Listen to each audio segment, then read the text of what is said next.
Okay, folks, we ready to go?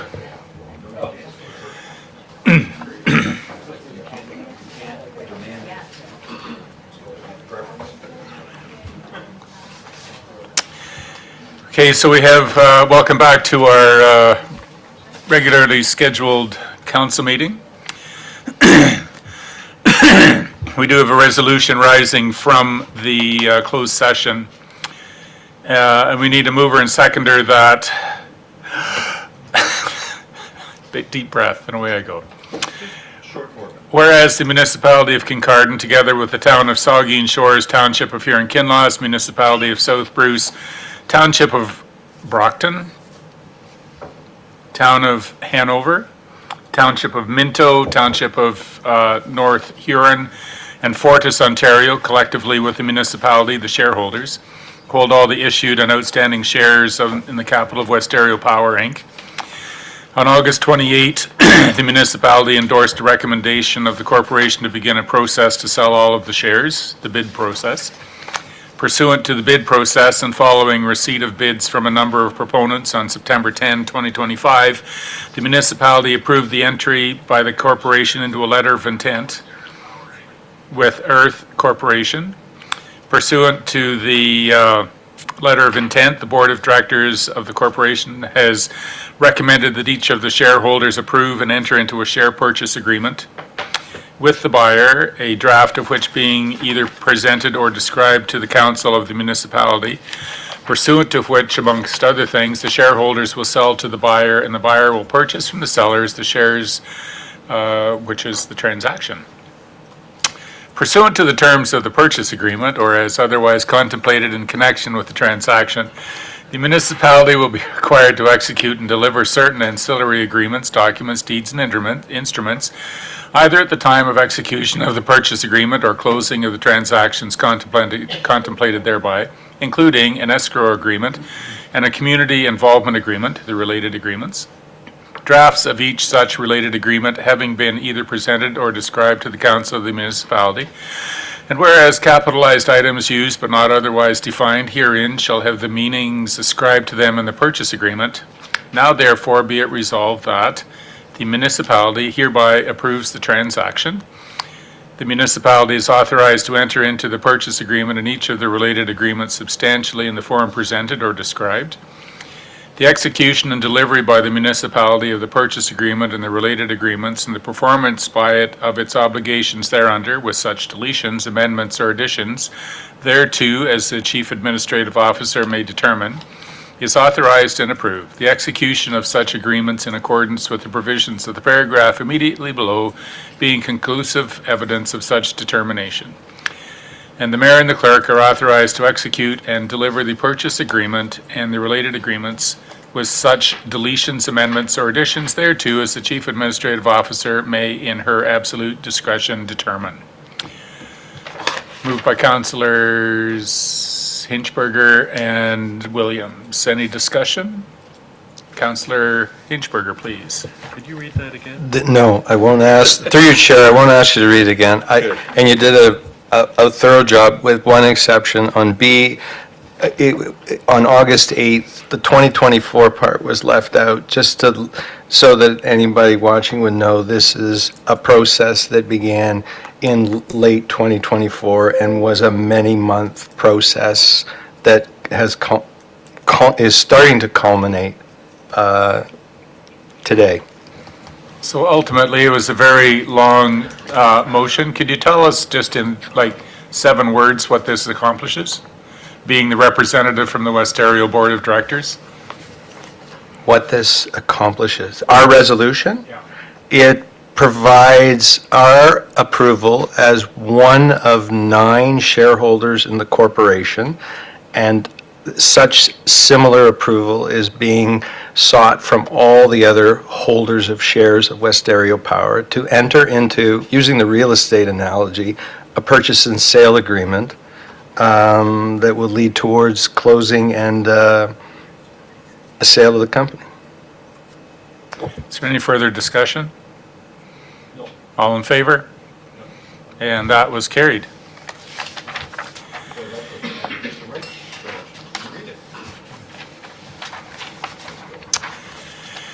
Okay, we have Chief Administrative Officer job description. We need a mover and seconder. The council approved the Chief Administrative Officer job description as presented by the CAO Hiring Committee, moved by Councilors Hinchberger and Blackwell. Councilor Hinchberger, want to comment? I'd like to introduce the chair of the CAO Recruitment Committee, Councilor Hinchberger.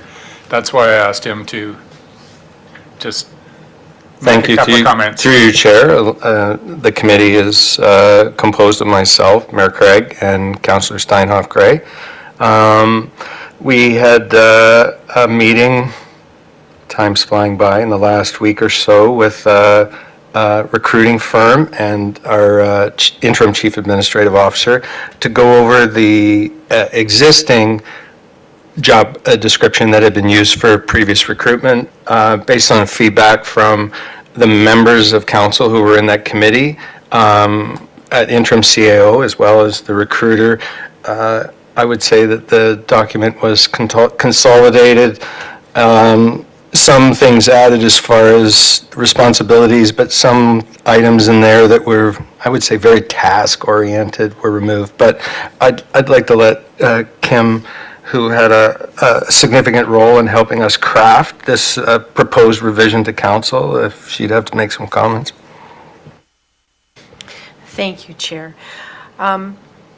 So the version that was updated from what you saw, I believe, earlier this fall, was a solid version, a solid job description, and aligns with the job description format that has been used in the municipality of Kincardine across the board.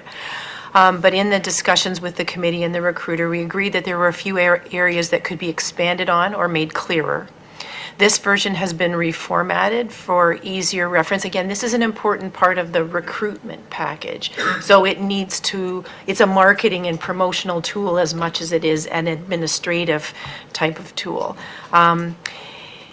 We added information about the CAO mayor-council relationship, there's a link there to the page on strong mayor powers because that's something that wasn't there previously.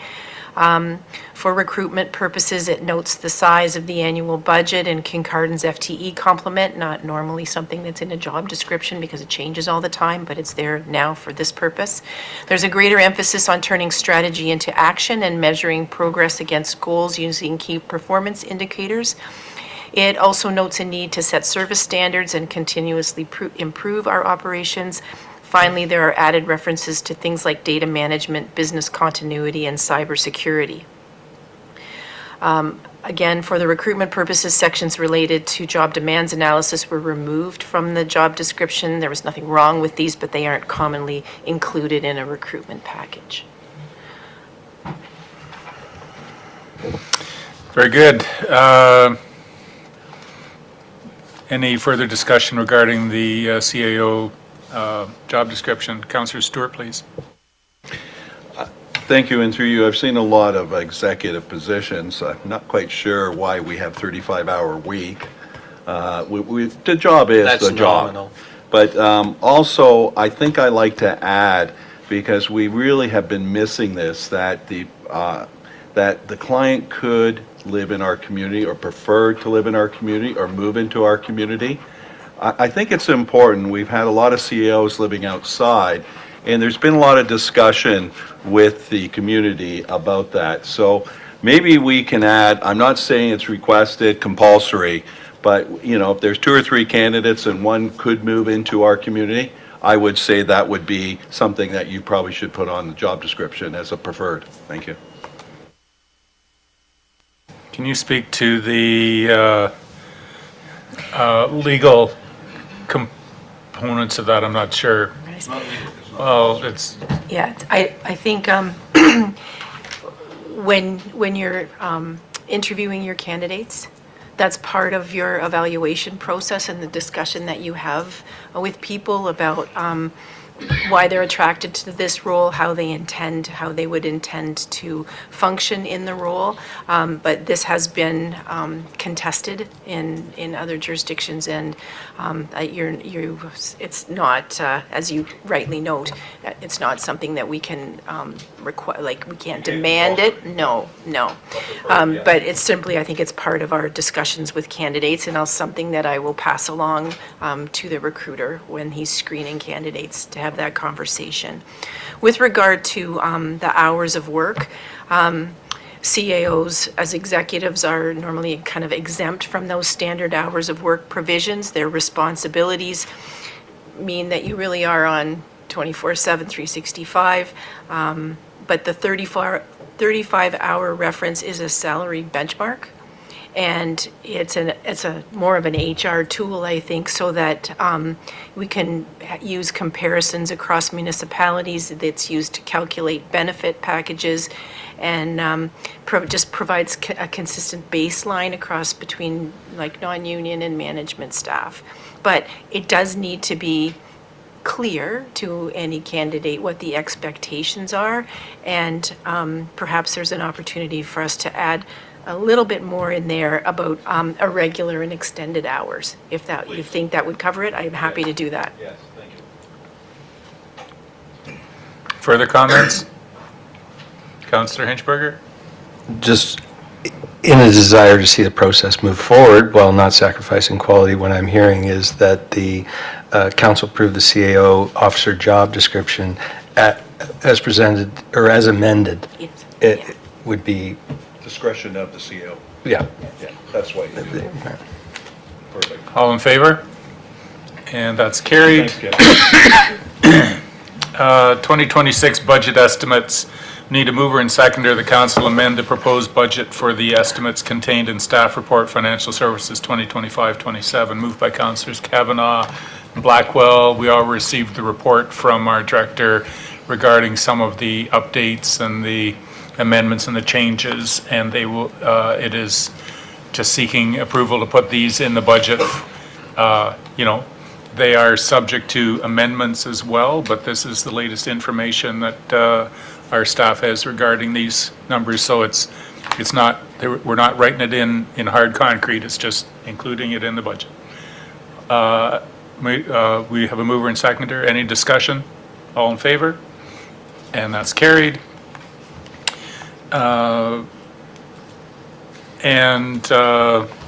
Within that estimates, we need a mover and seconder that council approve the 2026 BASR budget as presented. Moved by Councillor Pranger and Steinoff Gray. So, Director, correct me if I'm wrong, this, within that estimates was the BASR budget, and it is being finalized. That is the budget, not up for amendment in any regard. Oh, that's correct. Okay, any discussion? Any comments, Councillor Pranger? So this budget takes into account the new contract with Waste Management for the recycling services for households, and as well as continued garbage services for our community, as well as a couple others.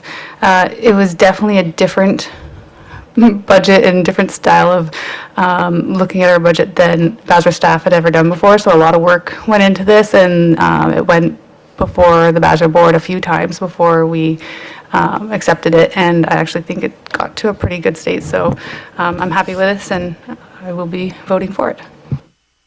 Any further questions regarding the BASR budget? All in favor? That's carried. Okay.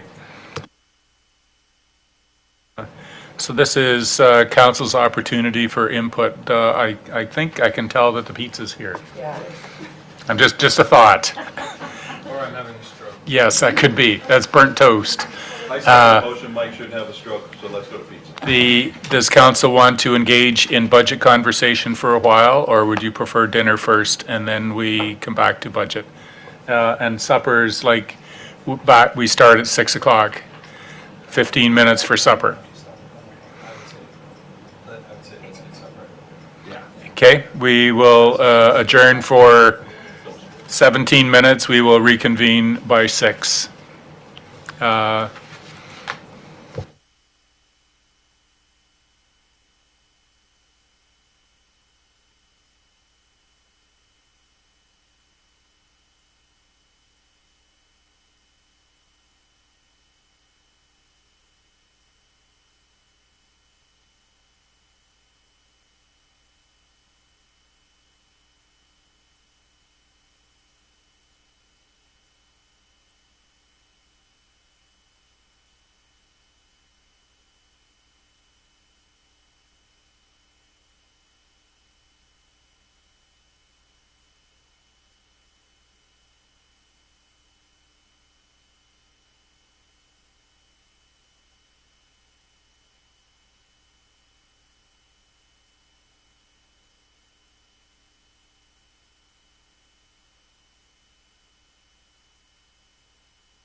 All right, welcome back to our regularly scheduled meeting. We are beginning our budget deliberations this evening.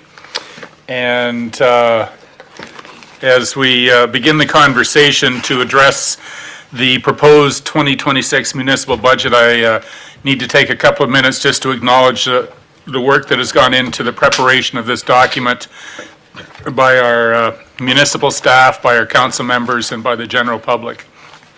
Under the careful leadership of our Director of Corporate Services, Roxana Bauman, Council and the public have received a balanced, focused, and progressive budget proposal where, once again, we're able to identify our municipal priorities by the dollars that we invest in each of our areas of responsibility and in some areas of our not responsibility. So I would like to thank Council particularly for their participation in shaping what will become Budget 2026. Yes, this has been and will be a different process than in years past since the provincial government introduced strong mayor powers earlier this year. To their credit, there have been some very active discussions that Council members have had with staff. Council has also received public responses through community consultations and through our email accounts to the proposed budget, and amendments have been proposed which Council will consider soon. So as we begin our budget debate, keep the big picture in mind. You know, what are the goals that the Council of the Municipality of Kincardine is trying to achieve? What is important to our residents, businesses, and visitors? Once again, thank you for all your participation, and we begin the conversation. I'll direct it towards our CAO, and then we'll work down through the directors. We'll hear reports, brief reports, and then we will address the amendments that have been proposed by council members. Kim, please. Thank you, Mayor Craig, and good evening, everyone. As someone newly joining the municipality in the role of interim CAO, I want to begin by recognizing the tremendous work done by staff to prepare this budget. While I was not part of its creation, my review of the materials and discussions with staff has made it very evident that staff approached the development of the 2026 budget with a deep commitment to responsible financial stewardship and a desire to strengthen the programs and services that our community relies on. They've carefully explored opportunities for cost containment, cost recovery, and revenue enhancement, and worked collaboratively to ensure that the budget reflects both current needs and long-term sustainability. I want to thank the entire team for their professionalism, care, and energy, and to thank Council also for your focus and commitment to making a new budget process work. I'm very grateful for the welcome I've received and look forward to supporting Roxana, Council, and the rest of the staff as we work through the budget together this evening. Thank you. So now we turn our attention to the most important person here, who is Shelby, because she's the one that keeps changing all the numbers up on the tote board. Sorry. That's coming. It'll be here. Roxana, once again, thank you for your work preparing the budget, and I offer you the microphone to begin the budget discussion. Okay, thank you. If we can just get the slide deck up, that would be good.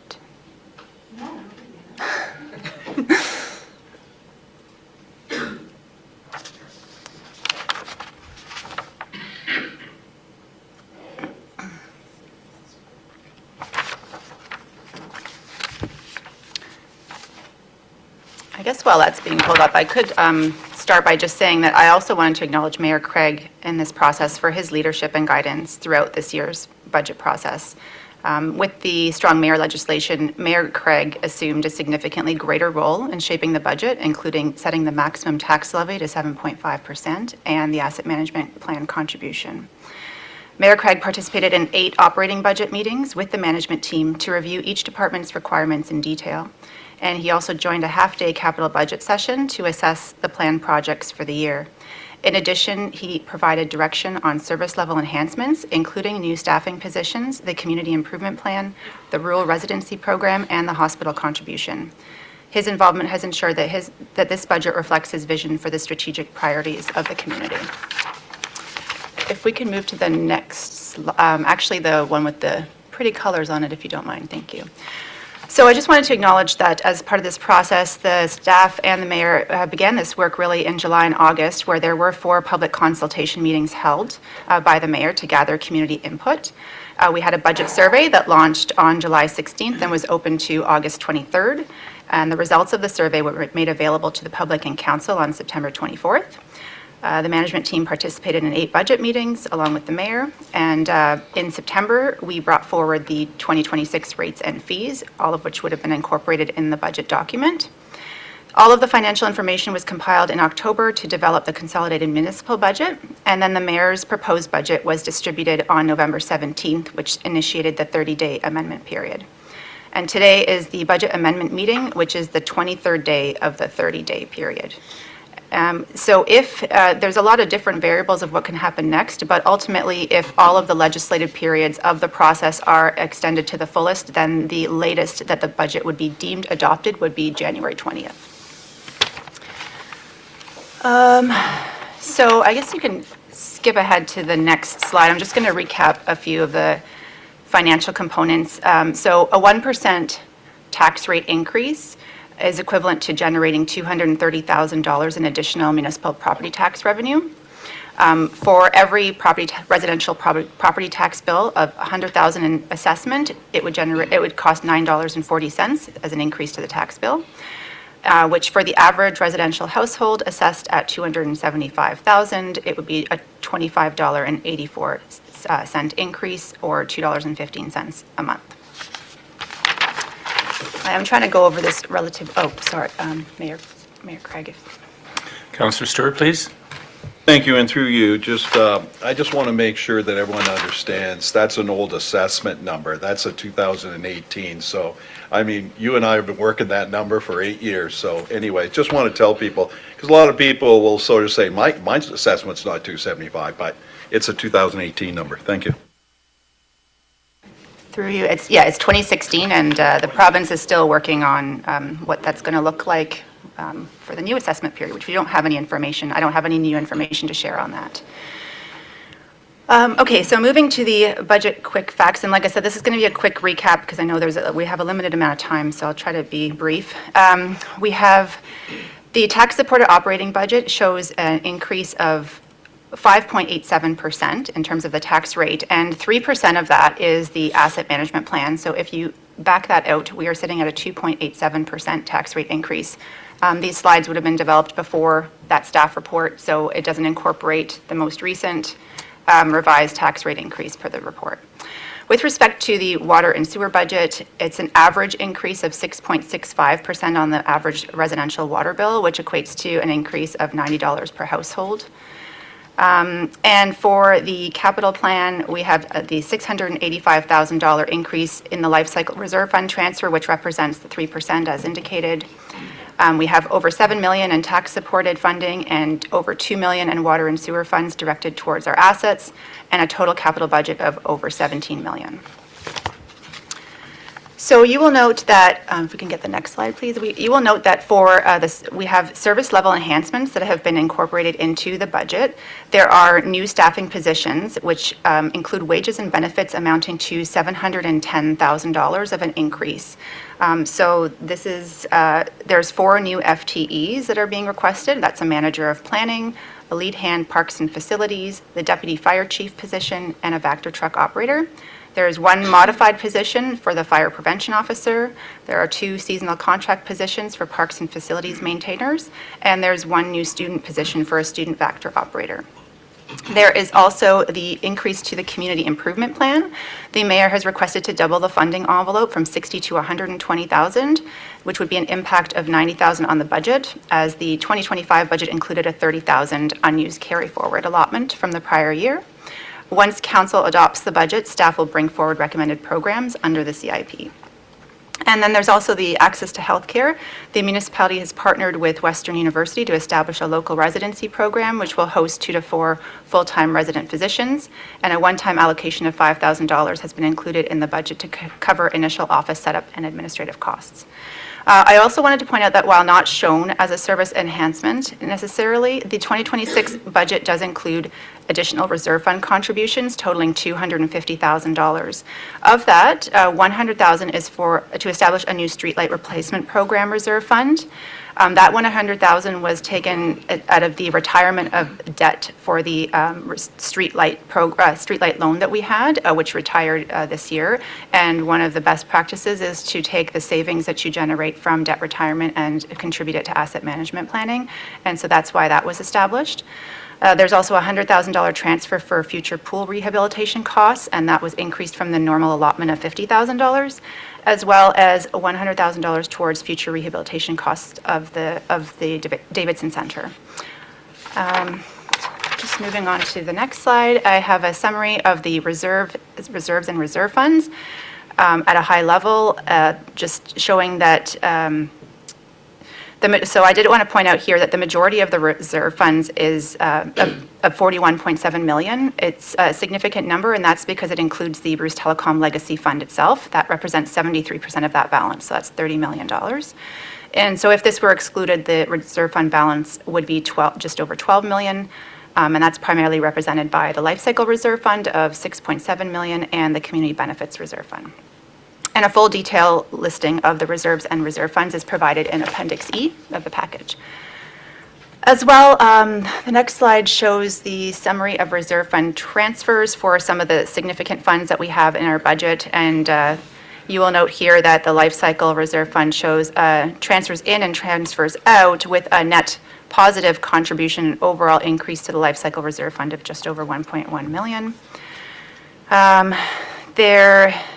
The reserve fund schedule in the budget package shows an ending reserve fund balance that is technically lower than the opening balance, but that's the reason for that is because we have healthcare reserve fund payments earmarked there of $1.8 million. So if you actually back that out, there is an overall increase into the reserve fund balance, not a decrease. Just wanted to mention that point briefly.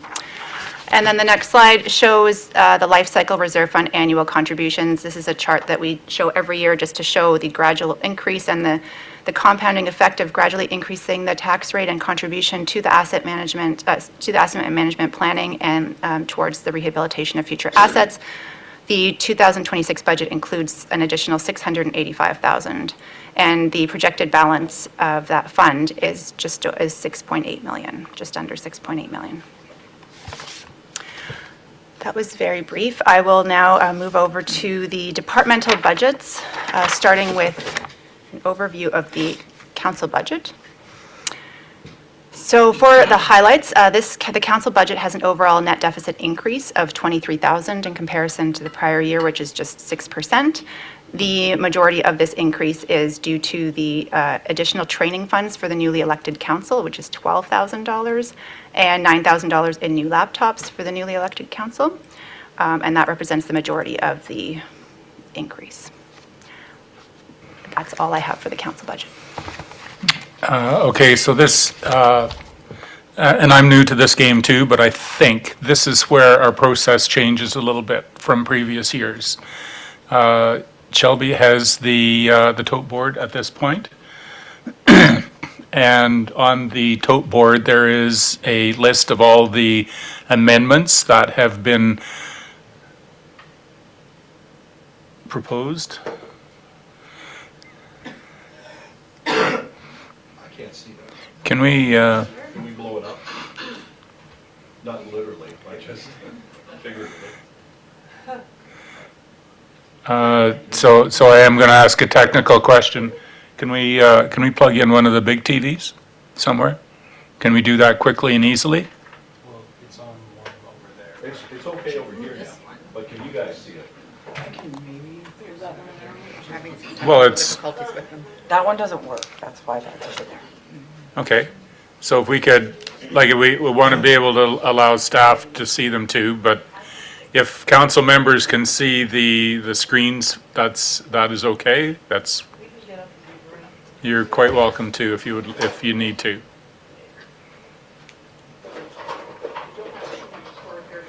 Even that's better. Yep. Yeah, that's excellent. Okay. All right. It's fine? Yeah, good for me. Is that better for everybody? So as we go through the director's reports, the high-level reports that we're going to get, there's the list of amendments that have been proposed that are going to affect the tax levy. And I'm going to ask every time, are the amendments that you want on that list? There's a list, we just heard about the council budget. If there's any amendments that you think you wanted to have that are not on the list, please tell us. If there's no amendments, then we just move on to the next section. Yes, Roxana, please. Through you, Mayor. I just want to point out that it would be on the council agenda too. Everything that is on this tote board is already on the council agenda, so that it's just, there's nothing different. But the point is, hopefully, we're not going to come back after we're done this and say, oh, just a minute, I have another amendment, I want to talk about that. I want you to have opportunity. If there's an amendment you want to make about the council budget, tell me now. Tell us now. And if you don't need to make an amendment, then we'll move on to something else. The amendments that are on that board are the ones that are in the council package. Operating and capital. They're both on there, but we're dealing specifically at this point with operating. Roxana, please. Sorry, everything's on there, but we're not doing separate capital budget presentations, so I would suggest that if you had capital, now would be the time. There we go, learning as we go. So the capital motions aren't here. Yeah. All the motions that were submitted by any counselor are here. And there might not be a capital, I'm gonna ask that we stick more precisely on operating. When we get through the operating, there will be opportunity to address any of the capital budgets subsequent to the operating. Councillor Prenger, please. Thank you. I have a question about the council budget. Is that okay? Is it an amendment? Seriously, the questions were supposed to have been asked already. If it talks about the strategy of council or something, that's okay. But if it's why this or why that, the process has changed some. Councillor Stewart, please. Thank you. My motion was for capital, and it was late, but it still should be added on. And it was for capital project number 9542. And I believe I sent it to Jennifer Yeah. and Roxana. Does Is that- it on there?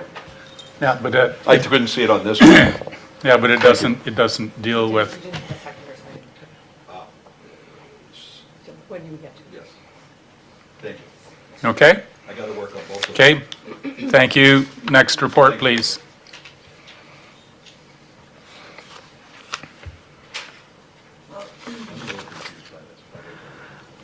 Okay, so the next department is the CAO's department, and again, this is very brief. There's an overall increase in the net deficit for this department of $19,000, which is 5%, and the majority of that would be relating to salaries and benefits, and otherwise there are no significant changes year over year.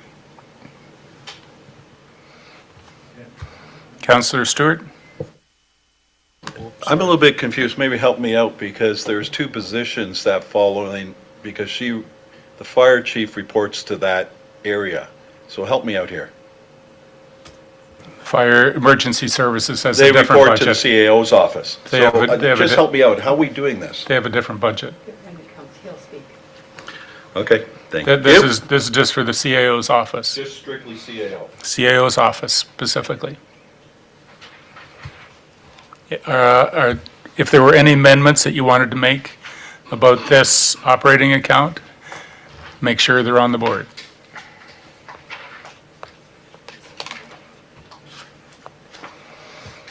Okay, next one, please. Okay, this is with respect to Corporate Services Department. There's an overall increase to the net deficit of the department of $974,000, which is 12%, and there's three main factors for that.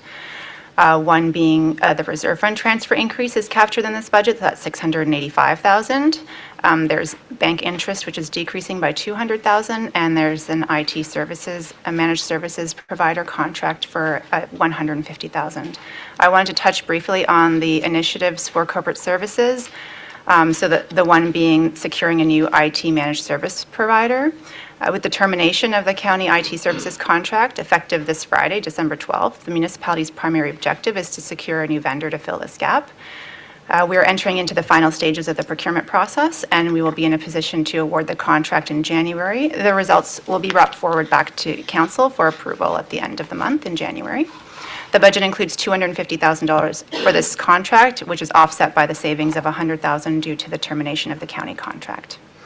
Another primary initiative will be updating the asset management plan. Legislation mandates that municipalities review and update their asset management plans every 5 years, and Kincardin's plan was adopted in 2022, and therefore an update is required in 2027. The budget includes $100,000 with planned project start in spring of 2026, and this has been offset by a transfer from the contingency reserve. Another initiative will be the municipal election, which is set in October 2026, and therefore the Legislative Services Department will begin preparations well in advance of this date. Key priorities include helping voters confirm their registration and understanding voting procedures, supporting candidates when nominations open on May 1st, coordinating training and council inauguration on November 15th. The election cycle will be the core focus for this department.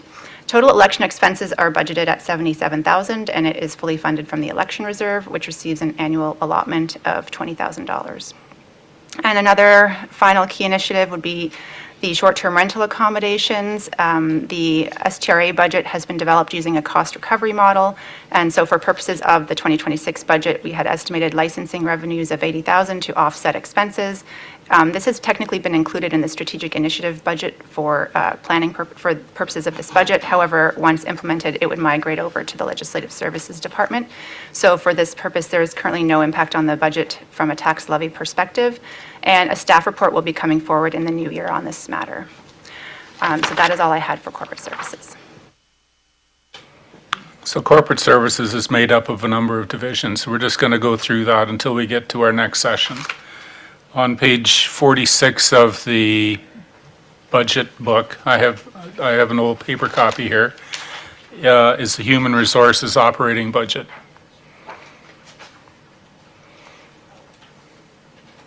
And I'm just going to go, you've done the overview of the corporate services, which is correct.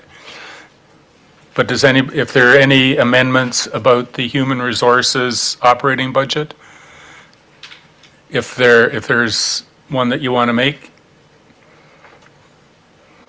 If not, we go on to Legislative Services Operating Budget. The one that's up there, that's okay, I don't have to say it. You don't have to say it again if it's up there on the board? If it's up there on the board, that's good. I'm just providing opportunity that. Anything new? Anything new? We have the clerk's office.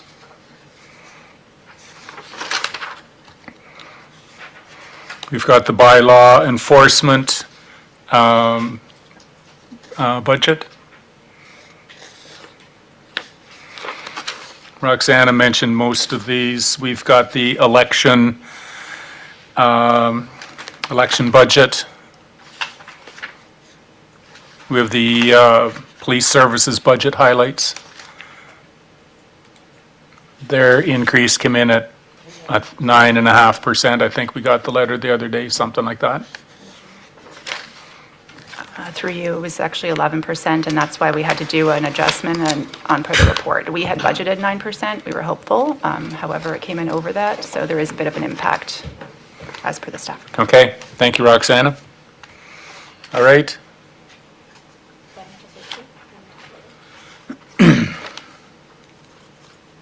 Sorry, what page is that? Did I miss that? Dear.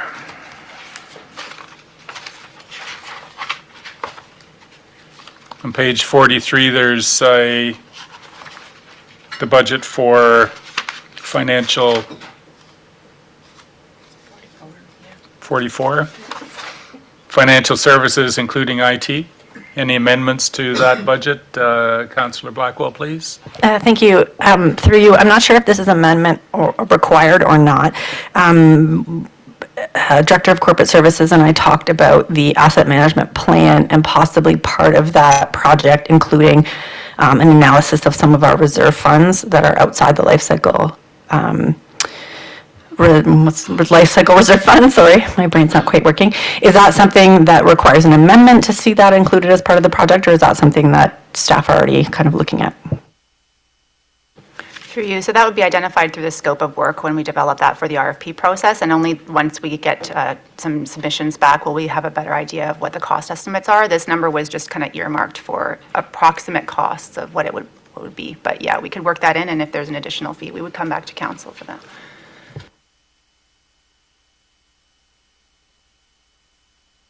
Okay, we move on to Parks and Facilities Operating Budget, page 60 of the package. Director Bedard, you doing this one, or is, okay? Yes, thank you very much. So thank you very much for taking the time to allow me to speak a little bit on the community services section of the 2026 Mayor's budget, hopefully preemptively answer a few of your questions. You'll likely notice, similar to 2025, we do expect to be a busy department. The Mayor's budget includes projects that will address facility deficits, provide solutions to improving our service delivery, and proposes new infrastructure to meet the dynamic needs of residents. The budget identifies the development of a trail strategic plan. This project, which is supported by the Trails volunteers, would create a guiding document for how the municipality plans, designs, and maintains one of our signature assets. The budget does project a $111,000 year-over-year increase in the community services revenue to better reflect our 2025 actuals. I really want to highlight this section as community services does pride itself on offering impactful programming, and this level of increase is pretty uncommon in the municipal sector. It shows that our department's action and community feedback, delivering on services that the people actually want. One of those items is our new fitness member modelship, and helps validate some of those future budget requests. The capital budget proposes new infrastructure as well as repairs or replacement of obsolete infrastructure. It identifies making the Rotary Park once again usable as well as fully accessible.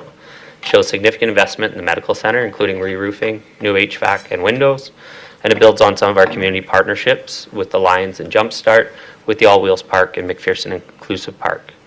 It also has projects that improve our community hubs, such as the new band shell at Victoria Park, which is sized the same footprint as the existing gazebo. Other items include a new staircase between the marina and the lighthouse to replace the wooden steps that we know are finished, and support for the increase in recreation memberships I touched on earlier with new fitness equipment within the health club. One section I'm really thankful that I get the opportunity to speak on are the community services staffing positions. We're regularly told we need to take better care of our fields, facilities, and equipment, while at the same time having additional events and service demands placed on the department. I've worked for the municipality for about 2.5 months, and we've already added another community park to our inventory, and that's at Seashores, and the budget does project adding another playground, and that's the All Wheels Park. That is in addition to multiple new special event requests on top of we have about existing 80 events a year. All these things are great things for the community, but ultimately we need people to meet these increase in responsibilities. As reflected by the revenue lines, we are seeing more use of our fields and facilities. With the existing demands on staff, as well as public concerns of the state of our spaces, community services has a clear gap in the number of personnel needed to meet the community's desires. Without the proper resources in place, service delivery as well as asset management will fall behind, and staff and council are likely to face a growing number of complaints from the public regarding the upkeep of our spaces. Something I've heard in my short time in the municipality is that residents are wanting better. They're seeking a greater diversity in recreation opportunities, which is addressed in part through the proposed All Wheels Park as well as the Inclusive Park at McPherson. They want reliable equipment and facilities, which is why we're seeking to address leaking roofs, fix non-operating washrooms, and have health club equipment that isn't always failing. Ultimately, the community is wanting better upkeep of what we already have and want to be proud of the place they call home. And that's why the Community Services Hope and Council advocates for the on-the-ground positions that have been identified in the budget for the past 3 years. Thank you very much, Mayor Craig. Thank you, Director. Once again, Parks and Facilities operating budget is broken down into a number of different categories here, so we will proceed through them. More specifically on the operating budget, I know that you touched on a number of capital projects there as well, but I believe, what I heard. But we'll deal with the operating budget. So the overall budget is on page 60. If we go to page 62, that's the facilities operating budget. Are there any amendments, new amendments that you would like to propose regarding this proposed budget?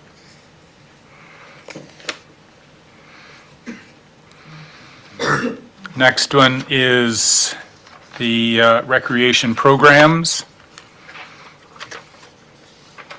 There's both the crossing guards and the recreation programs on that page. Any proposed amendments that you haven't submitted already?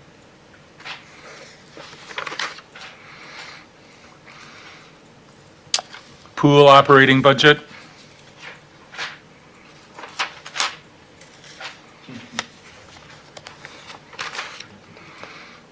And the marina on page 70.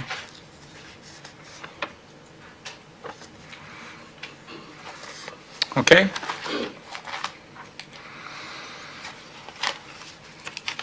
Next on the list is fire and emergency services. Chief Gallant, please. Thank you, Mayor Craig. Evening, Mayor Craig and Council.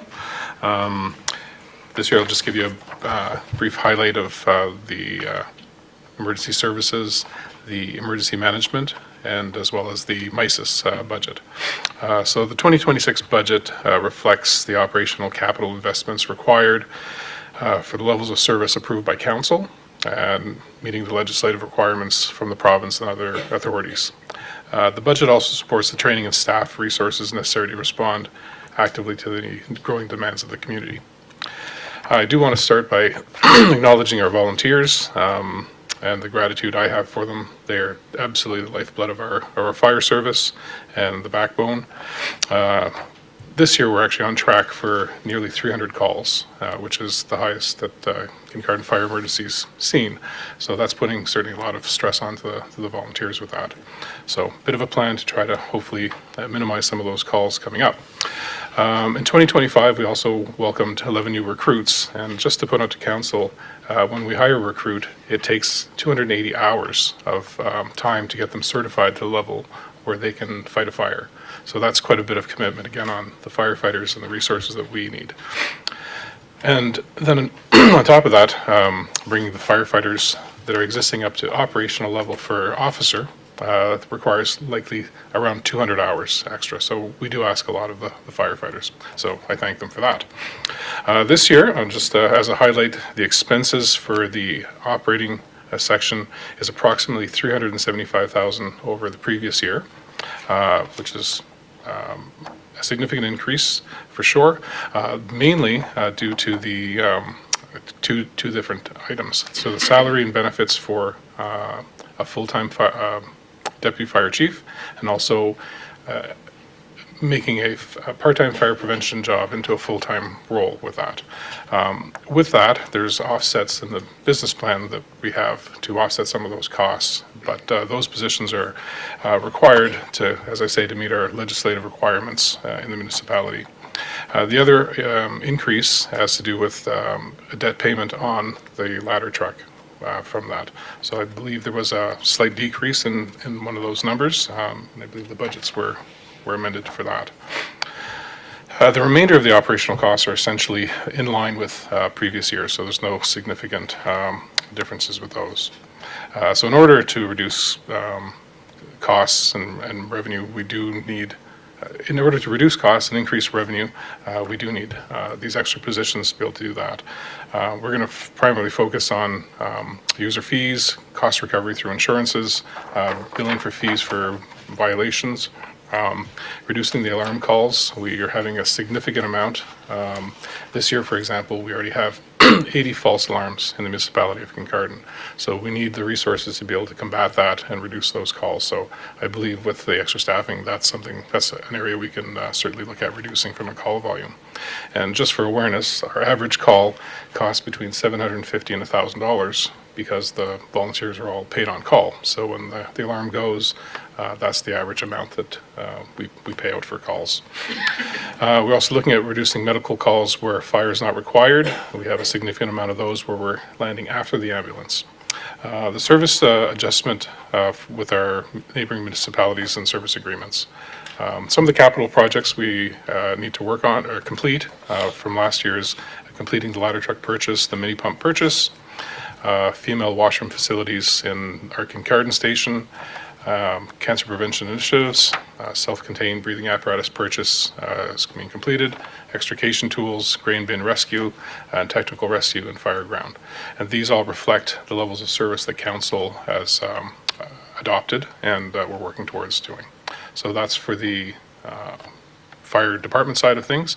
Emergency management has no significant change from 2026. And to make it easy, MISIS also has no significant changes. So those two I'm ready to talk on easily. But no significant changes on either of those. Thank you. Thank you, Chief, for that. So once, here we go. The Fire and Emergency Services budget is on page 79. Mike has a question. Well, he's gonna get. You're gonna call for. Yeah, Yeah. are there any additional amendments that you would like to propose for, in regards to this operating budget? Just hold that thought, don't go away. Okay. I will.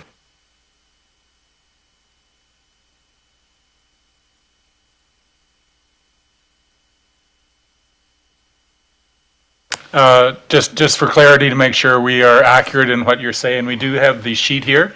So as you give your amendment, the clerk will record it. I just wanted to make sure that we were already, it's just a little kind of a new process. So go ahead with your proposed amendment. I'd like to move that the proposed addition of a deputy fire chief be filled no earlier than Q3 2026. Q3? Yep. I'll second that. Okay, thank you. It was seconded by Councillor Stewart. And we will make sure that's posted on the board for consideration.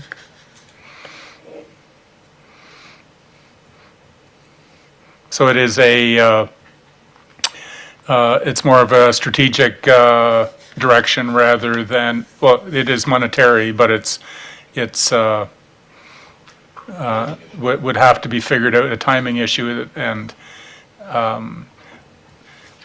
I'll look towards our corporate director. I know that when you get to the county, regardless of when the position is filled, they budget the entire amount, because in the subsequent year, it would have that effect. Now, I know what you're saying, but I just want to make sure that we incorporate this timing issue in our budget the way that is most effective for us. So, Roxana, can you speak to that? Like how? Sorry, through you, Mayor. I didn't actually take Councillor Hinchberger's suggestion that way. But is that what you're suggesting, Councillor Hinchberger, to prorate the amount? Thank you. Through your chair. Without getting into the discussion I heard in closed session and the reasons behind the justification, I didn't hear a strong argument for starting the position on January 1, 2026, and therefore the actual effect on the operating budget in 2026 would be realized only in the second half of the year. So thank you for that clarification. I misunderstood. So we would budget for the entire position for the entire year. That's, we annualize all the positions that way regardless of when they're actually filled, and that way the impact is reduced in subsequent years. So that's kind of been the standard approach, like Mayor Craig said, in the county as well, and typically that's what municipalities do elsewhere. And yet, it would essentially result that you would only pay out half the salary and benefits in 2026. It's compared to budgeting all the salary and benefits. Oh, yeah, I know, that's where it'll show Yeah, up. no, I appreciate that. I suppose the challenge with that is there would have to be a very clear flag on that one in a subsequent year. There would be like we would double the cost of that position the next year because it would be a full year's salary. So it's The effect would be to smear out the transition over 2 years rather than it all showing up in year one. So we will put that amendment up on the board, and we'll get into the details when we begin the addressing the amendments. Thank you. Okay. Any other proposed amendments about the Fire and Emergency Services operating budget? Okay, we move on to the Building Department. Developmental Services Budget Highlights. This is on page 92, 93. Director, please. Thank you, and through you, Mayor Craig. I'll take a few minutes to offer some highlights for not only development services, but environmental services and operations. Overall, the combined effort of the group, we're looking at a 2% increase from a year over year from our prior budget presentation. Some of the highlights real quickly. Under development services, note that our building permit revenues and fees are noted to decrease, and this is to better align with projections based on the current year for building activity. There's a number of a number of projects that were completed in the past year under contracted services, so that area sees a reduction in the budget for the upcoming year. We were able to complete projects related to the building fee review, the zoning bylaw update, the area-specific development charges, and currently actively working on the municipal-wide DC update. That in a nutshell is a quick highlight of the development services piece. Generally speaking, the balance is very similar to the previous year. Environmental services, we have increases for our water and our sewer rates, and this is reflective of our financial plans. In 2025, we did have some funds allocated for consulting services for an update to our DWQMS audit, as well as an update to our water licensing and permits. As those have been completed, the funds are not required for the 2026 year. Note under the wastewater side of things, we are proposing a $30,000 decrease to sewer flushing. This is associated with a proposed FTE position for a vac truck operator and a student to support them.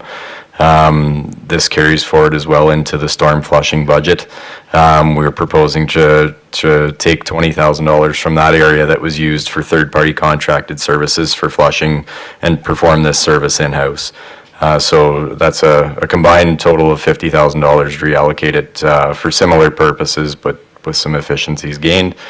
Under waste management, the primary change within that sector of the budget relates to the blue box shift. This is a provincially led change to the producer responsibility program, which provides a savings around of $370,000. Or just shy, rather. And then we have a landfill tipping fee revenue increase of $25,000, and that's simply just to align better with the previous year's actuals.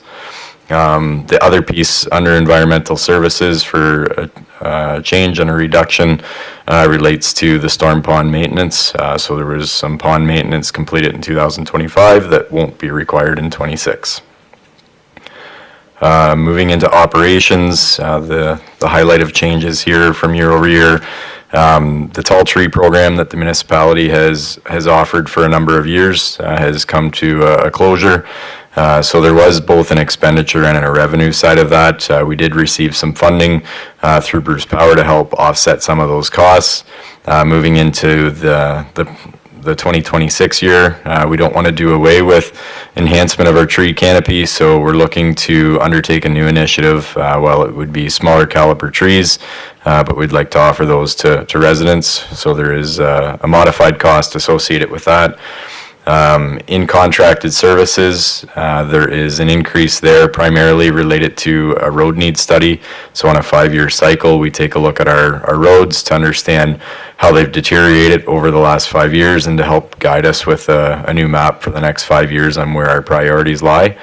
The line painting section of the contracted services is proposed to increase, and this is primarily a result of material costs escalating in the market. And then over the last year, we did use an increased support in terms of contracted services for snow removal. Generally speaking, we budget winter operations on a 5-year cycle, an average of a 5-year cycle. Given the fact that the last winter was quite harsh, we're suggesting that we increase some funds there just to support that service.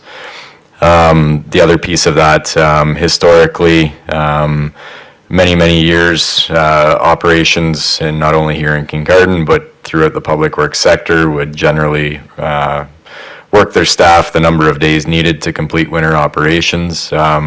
We've become more aware and more diligent to align with standards both within the CVOR requirements, so a commercial vehicle operator licensing, as well as the Ministry of Labor, to ensure that our staff are getting resets and time off to align with those practices. So that's another factor in why we need the contracted support. Fleet maintenance, we are requesting an additional just shy of 62,000. This primarily relates to both increases in parts, the cost of them to keep the equipment on the road, but the other factor is the fuel component of that section of the budget. Not so much necessarily due to a cost increase, but just a higher usage of fuel. Certainly with the winter operations last year, we required more than we have in some of the past seasons. Loose top and hard top maintenance, we're requesting a $20,000 increase, and this is to offset costs related to inflations that we've seen on a year-over-year basis, and this here will help us maintain our level of service. Under the bridge section of the budget, we complete OSIM inspections on a biannual basis, so every other year. So the net savings for the 2026 budget is $25,000. Because we have historically budgeted for this in year 1 and then not in year 2, we have a tax rate fluctuation up and down. Moving into 2027, the group is suggesting to council to consider a flat rate, so half of that cost on an annual basis. Funds would be put into the reserve and then pulled out of the reserve for the year that they're needed, so that way we wouldn't have that up and down on a annual basis. Roxana did touch on the next one previously, but the LED streetlight loan repayment for the replacement program has come to a completion. So we are hoping to utilize some of those funds to be reallocated into reserves. Those lights are 10 years old at this time. We do know at some point we're going to have to replace at least the internal components of those light fixtures. At the time of when we did the conversion program, LED streetlights were relatively new, and so I think we're probably in line with many other municipalities that we're going to find out at the same time what the life expectancy on these are. And so to be proactive and rather than have to dip into the life cycle, we'd like to use some of the savings that we've incurred here to offset that in future budgets. And then the last one to highlight is what I'll refer to as a savings in the budget. However, it does require a solution and future decisions around the airport. But there is the contract termination, so that results in a savings of just shy of $120,000. The last piece I'll touch on here relates to some of the staffing matters. I'll leave some of the capital, and then if there's questions or discussions around any of our projects, we can tackle that later. For staff considerations, there are two items within the budget for the group. The one is the vac truck operator and a student. So the net cost of those two positions is around $135,000. We're requesting to council to essentially, through hiring both of those, that we would fund them on a 50-50 ratio, 50% being funded from the tax rate, the other 50 funded through the user fee structure under water and wastewater. In those programs currently, we did have third-party support for contracted services for flushing of both stormwater and sanitary sewers. These are required under the CLI program with the Ministry of Environment to ensure that we're maintaining our systems, and not only in terms of our own needs for that assurance, but also help mitigate and reduce liability and potential impacts to property owners. The other piece within that that we're using as an offset to help provide funds to facilitate this request. There is a winter maintenance contract, so we bring in one seasonal person on an annual basis to help support our operations. They help ensure that we meet our minimum maintenance standards, as well as help us offset the staff requirements for resets. So they can only work so many hours on a weekly basis, and once they've accrued that amount of hours, they do need to take some time off. So that person in particular has helped ensure that that's capable. So overall, with the vac truck piece, we're looking at a net savings of just shy of $3,000 with moving some of the programming around. If we look outside of the financial benefits of that, we also feel that we're gaining some significant flexibility. We're no longer at the mercy of a third-party contractor to come in and flush and help us with the maintenance of our mains. We can support that on a weekly basis in-house. We can schedule that, and so we're expecting that we're actually going to increase our maintenance level. And then it also allows us to take some of the existing staff that did support us in that unit previously and allocate them to other maintenance needs that typically go by the wayside. One other benefit I'll note with this position, having a designated operator in a truck that not only is significant in cost, but also isn't something that is just simplistic to operate, we feel gives us a greater opportunity of success in terms of being able to utilize that unit, the longevity of it, and to ensure that the proper care and maintenance is provided.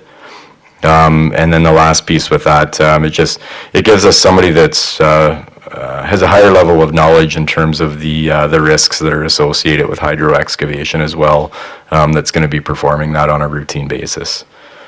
The other staffing position is the manager of planning. So at this point, we have requested or identified that we do have a need within the planning department for additional resources.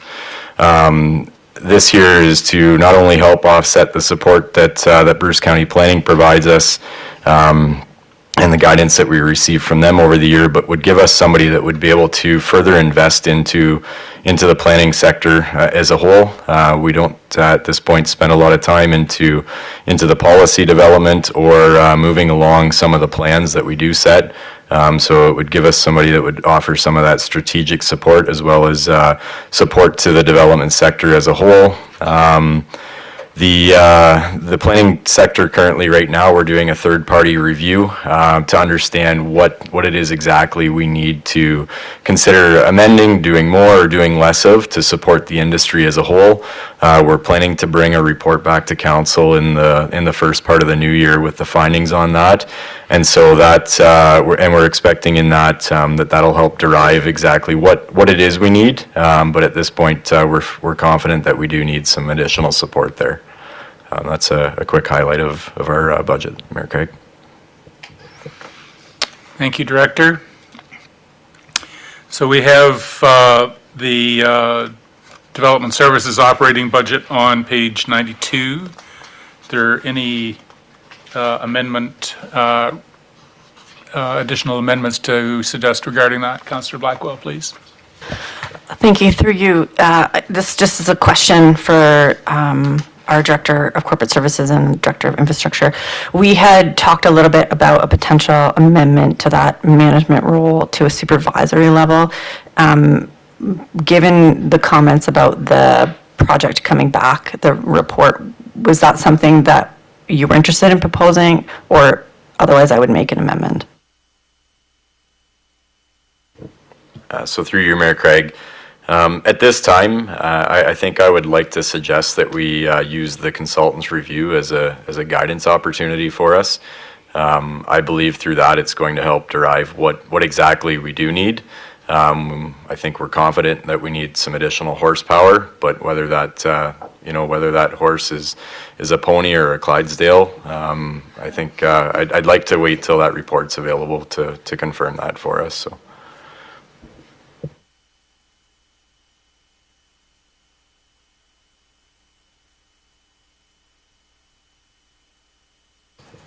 So next on the list is the environmental services, the water operating budget, or the wastewater operating budget.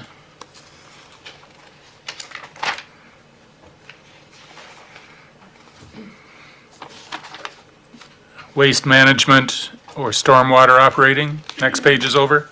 Any proposed changes to any amendments there?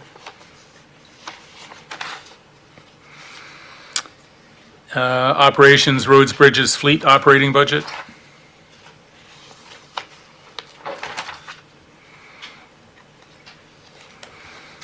And then we get into the operations, that's on page 101. Next page over is the cemeteries operating or the airport operating budget.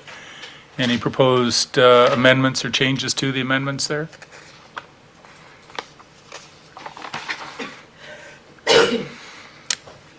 There was one that Councillor Stewart had brought forward regarding the capital budget, but it is appropriate that it goes in the water funding. And we need a seconder for a motion.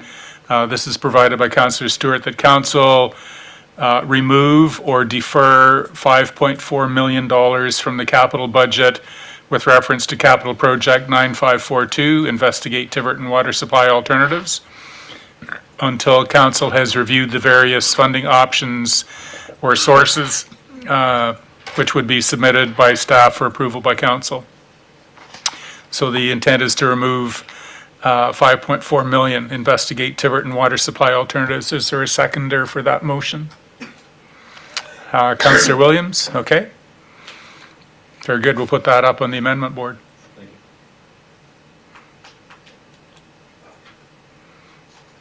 Councillor Inchberger? Thank you to you, Chair. I had a question related to a capital project in infrastructure and development, but I thought we were doing operating here and we'd circle around later. We will. Okay. This one had just been provided, Fine. so It was a late one. we will come back again. I don't want anybody telling me I missed the bus. No, you did not, there's no bus to be missed. Okay, so we move on to strategic initiatives. Manager, please. Thank you, Mayor Craig. Good evening, Council. Strategic Initiatives leads the development and delivery of projects that move our corporate and community priorities forward. Our 2026 work plan continues to be ambitious, and it really reflects the reality that progress on complex issues today requires, which was collaboration across governments, businesses, developers, nonprofits, and the community, as well as strong coordination across all municipal departments. The budget for strategic initiatives is fairly similar to the 2025 budget, so I'm just going to provide you with the overview of changes to the strategic initiatives budget. So under the first page of strategic initiatives budget is called strategic initiatives under the strategic initiatives department. There's funding included to develop the municipal accommodation tax framework, which includes creating a destination management organization, developing a tourism marketing strategy, and establishing the tools the municipality needs to manage and grow tourism sustainably. This work is offset by a contribution from the contingency reserve. But I also want to mention the tourism marketing strategy would be something that we would want to do regardless if the municipal accommodation tax was put into place or not. So it's something we would like to do because we've never had a tourism strategy here at the municipality of Kincardine. Also, I wanted to mention, and Roxana did mention around the operating budget, also including projected revenues and expenses for short-term rental licensing, which we will be coming back to council with a report in January. Regarding community signage, that kind of falls under the beautification of, downtowns, includes all kinds of things like seasonal lights, et cetera. But community signage, we have added some additional resources, and that's for the ongoing maintenance of gateway signs in both Tiverton and in Kincardine. You'll notice they're starting to look a little weary, but they do take maintenance, and so some of that work is like for planting and removing trees, et cetera.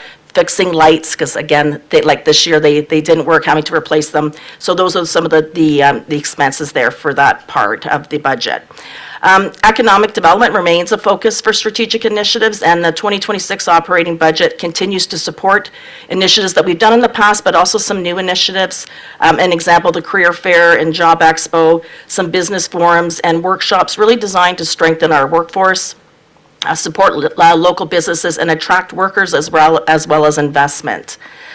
One of the big pieces in the economic development budget is the enhancement to the community improvement plan. And so if council does approve the mayor's budget for the extra outlay for the $120,000, which was proposed, we will come back to council with recommendations under that program, including we are going to be recommending continuing the participation in the Spruce the Bruce initiative. Over the past year, we've developed a new communication policy based on council's direction, and it really is helping to improve service delivery, strengthen our communication standards, and really shape meaningful public engagement. And so to implement this effectively across the organization, the 2026 budget does include some increased support for staff training and resources that covered topics such as accessible documentation, as well as accessibility in general, but public engagement and customer service. So these investments will really help us ensure that our communications are consistent, clear, and inclusive, which I know is a desire of councils as well as the organization. The 2026 Inclusion, Diversity, Equity, and Access budget includes the part-time staff hours, which was the same for last year, but it also includes $21,000 for training, policy development, and community events that build awareness and support for this work. And it is the same as last year, remains consistent, but I did want to mention that we will be working closely with the community to identify emerging priorities to refresh our IDEA action plan and really determine how best to support a wide variety of events that we could focus on. So we really want to get down to the priorities, and so things may shift a little bit in 2026, and we just want council to be sort of aware that that's part of our plan. Tourism also plays a key role in positioning our municipality as vibrant year-round destination, and the operating budget supports the delivery of some of our major community events like Canada Day, Cruise Nights, Gathering of the Bands, and our Saturday evening pipe band parades. We also manage the day-to-day Welcome Center operations, and that includes staff in the summer, but it also includes a really big volunteer pool, which some of our council members have been volunteers to staff. Some of the minor budget adjustments for tourism include some maintenance, some $3,000 additional maintenance for our Welcome Center. We need higher standard level of service because we have many people come through the Welcome Center. A reallocation of $3,000 from our existing event budget to grow our shoulder season events, and our capital request for Tourism Reserve Fund for storage equipment, for a storage and equipment trailer to improve our event logistics.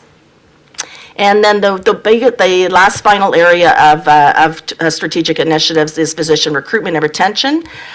This year, council created the ad hoc committee to review the program and identify recommendations to council on each of the program components. The ad hoc committee's review has now been completed. It's been a very comprehensive review, and their recommendations will be coming forward in January of 2026. But two items I wanted to reflect that are noted in the budget that come from this committee's review is an additional $5,000 has been allocated for the new rural residency program that Roxana mentioned in her service enhancements, as well as the elimination of $85,200 for the nurse practitioner contribution, which was a part-time contribution following the new provincial funding announcements. So that's an overview of the budget changes for strategic initiatives.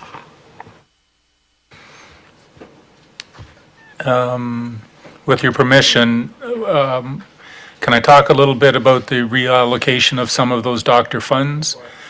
There is a reallocation of some of the funds which lessens the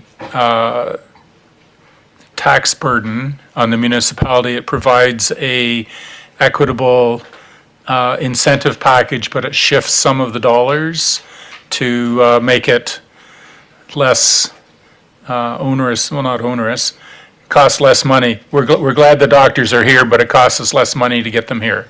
So we can't talk specifics, I'm sorry, but there is direction from the Healthcare Ad Hoc Committee to make some adjustments in that regard too.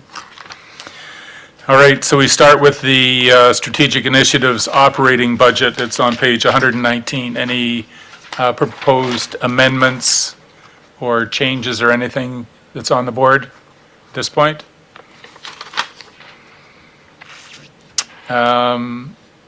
Idea or tourism operating budget on page 120 or 121?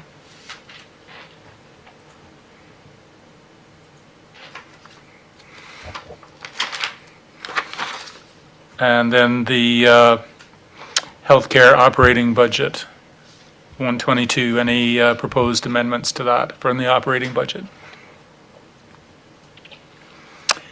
Directors and staff, thank you so much for those overviews. And thank you to council for proposing these amendments, and now we're going to get into it. Yes, Councillor. Thank you, through you, Chair.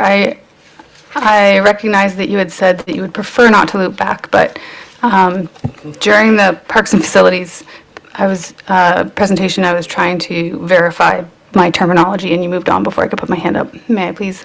Yes. Okay. I have two motions I'd like to put forward. I'd like to move one of the Parks and Facilities maintainer contracts from the 2026 budget. That's the position?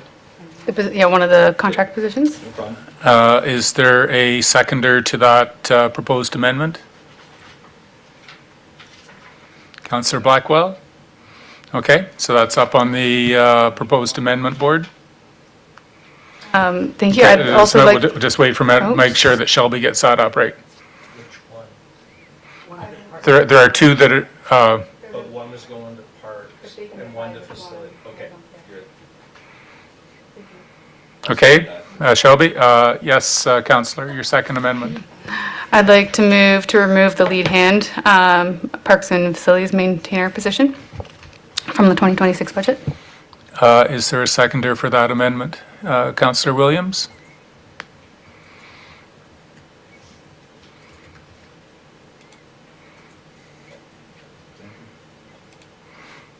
Okay, very good. Thank you. And my last motion, please, Oh, yes, okay. pertaining to the council budget, caveating this with the fact that I was not allowed to ask a question. I will still move this. I will move to remove the $9,000 from the council budget for new laptops from the 2026 budget. Is there a seconder for that motion? Seeing no seconder, it doesn't go up on the amendment board. Oh, yeah. I'll do that. Sorry. No, it's already too late. Okay, so now we get into the planning, the amendments that are proposed on the board. So the first amendment that we deal with is 7.1 on our agenda package. It's moved by Rory Kavanagh, seconded by Stelina Williams, that the current reserve contribution of $250,000 from the contingency reserve that's being directed to Kincardine Community Healthcare. Just a procedural thing. Yes, Councillor. Sorry to interrupt, but we have done 3 hours. We started at 4. You usually have to have an extension. At 8 o'clock. Extension is for 8. Okay, so it's officially at 8, it's not the amount of time. Great. So the current reserve contribution of $250,000 from the contingency reserve that's being directed to the Kincardine Community Healthcare Foundation to fund the hospital redevelopment expansion be increased to the requested $600,000, with the additional $350,000 coming from the Bruce Telecom Legacy Fund's 2026 interest earning payout. So as moved by Councillor Kavanagh and Councillor Williams. Discussion. Councillor Kavanagh? Perfect. Thank you very much. And through the chair, this is something that this council has sort of had dropped on their lap by the previous council as a promise that was made, but every year we have maintained and met that pledge. We are in our final payment for the redevelopment of the hospital expansion as it was coming for the original $12 million. And excitingly, the province of Ontario had an announcement at their donor and fundraising contribution meeting that that project was taking a big step forward, with the Ontario Ministry of Health granting approval to bring the project into detailed planning and drawing, which is the final stage that happens before construction. So the foundation did submit a request during the mayor's budget process for the remaining $600,000 that was outstanding from our council. The mayor graciously put in $250,000, but I am asking that we increase, and with some feedback from councilors as a source, the additional $350,000 coming from the Bruce Telecom Legacy Fund earmarked interest payout. Councillor Hinchberger, please. Thank you, through your chair. Personally, I'm going to support this, but I do have a question. Is there actually a resolution from this term of council that said we commit to the 4 by 600,000? Or was it more that a number of individual members who are now part of this council were asked prior to the 2022 election whether they would commit to 4 by 600 equals 2.4? I think it's the latter, but I'm... Sorry, to clarify, I agree with you, or through the chair, I agree that that understanding is probably more accurate. My original comment was intended to say that the original pledge of a contribution towards the hospital was initiated by the council prior to ours. Thanks. Councillor Stewart, please. Yes, through the chair, I was part of the council last term, and we only pledged $1.2 million. We pledged in the last 2 years because we did not pledge because we knew there was a new council. That statement is incorrect. There was no pledge for 2.4 from the old council. So I want that documented because we didn't do that. Anyways, I want to talk about this thing very seriously. This is a big cost for a small municipality of our nature. We're only 13,000 people, and it seems like we're paying the lion's share of the hospital development. You know, we got to be careful of this. You know, we have 3 other communities that are getting MRI machines too. One's Goderich, one's Winnipeg. Point of order. Sorry, through the chair. As per section 25.1 of our procedural bylaw, the comments on an MRI would be beyond the scope of this motion. That was a separate motion, a request that was submitted to the mayor's budget. However, this motion doesn't address that. It only addresses the base funding and development. It's not included in this motion, nor is an MRI mentioned in any subsequent motion addressed in this budget. Excuse me. This motion... No, just a minute. So the motion is specific to hospital redevelopment. Right. No, it's much broader than that. But, so it is the MRI would be included as part of the hospital redevelopment, but it's bigger than just MRI. So the councillor's point is well taken. So it's just the scope of the expansion that is the issue, councillor. So continue. Thank you. That's unfortunate, but I will deal that with the public. I really do think that, through you, Mayor, that, our so-called contribution to this foundation has been quite enormous. And, it's a little bit unfair to the taxpayers. I know it's not coming directly from a tax levy, but it's still taxpayers' money one way or the other. This thing is really costing a lot. I mean, our friends over there that, our fellow councillor over in Huron-Kinloss, their donation's been in $100,000 towards the project. It seems to be unfair that we seem to be carrying the load here for all the neighboring sort of municipalities. We're going to get a new emergency department. 25% of the people that use the emergency department from Huron-Kinloss. So unless we start, maybe it's their time to really kick into it.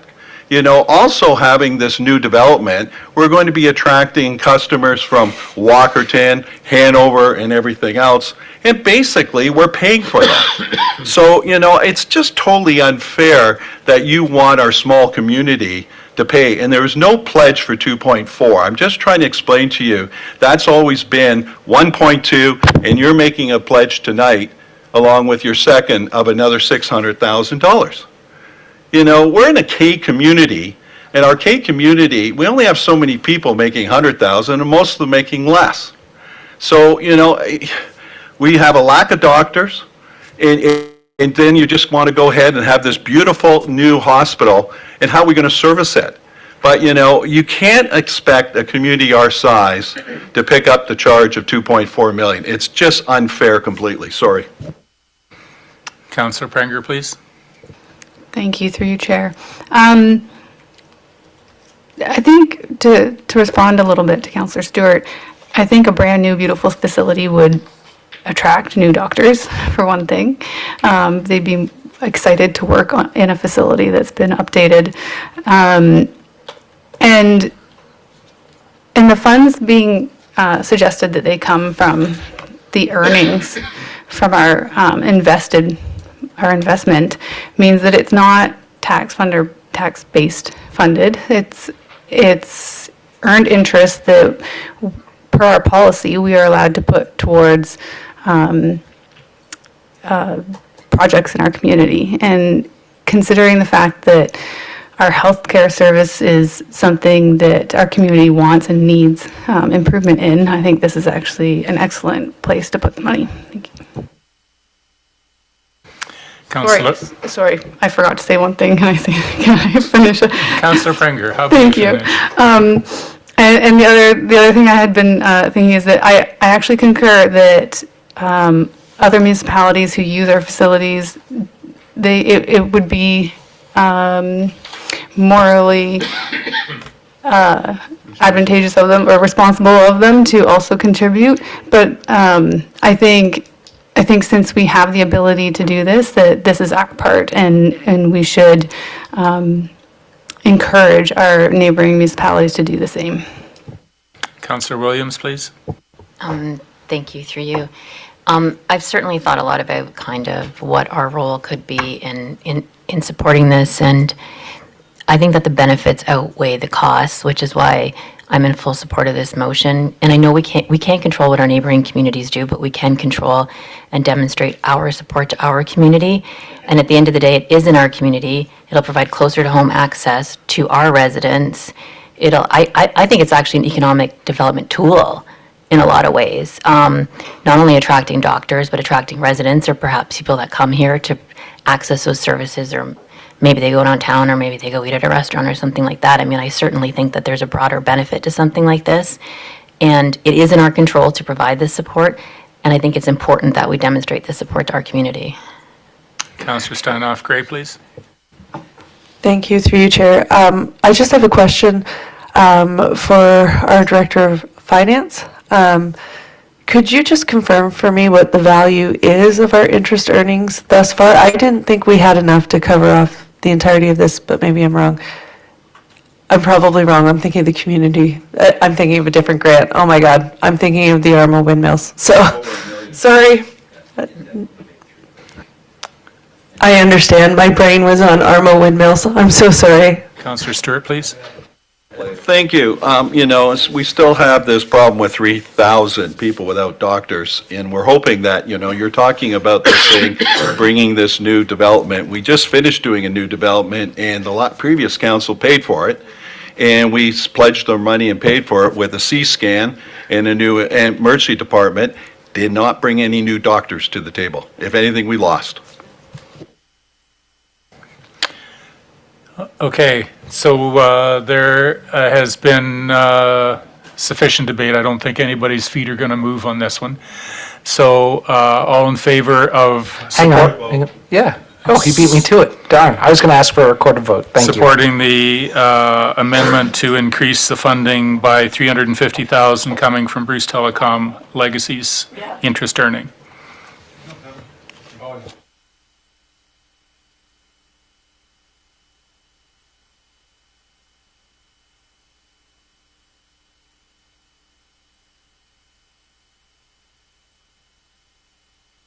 Stewart? No, sorry. No. Hinchberger? Yes, sorry. Yes. Williams? Yes. Steinhoff Gray? Yes. Kavanaugh? Yes. Clark, Yes. Blackwell, Yes. and Pranger. Yes. And Mayor. Yes. I win again.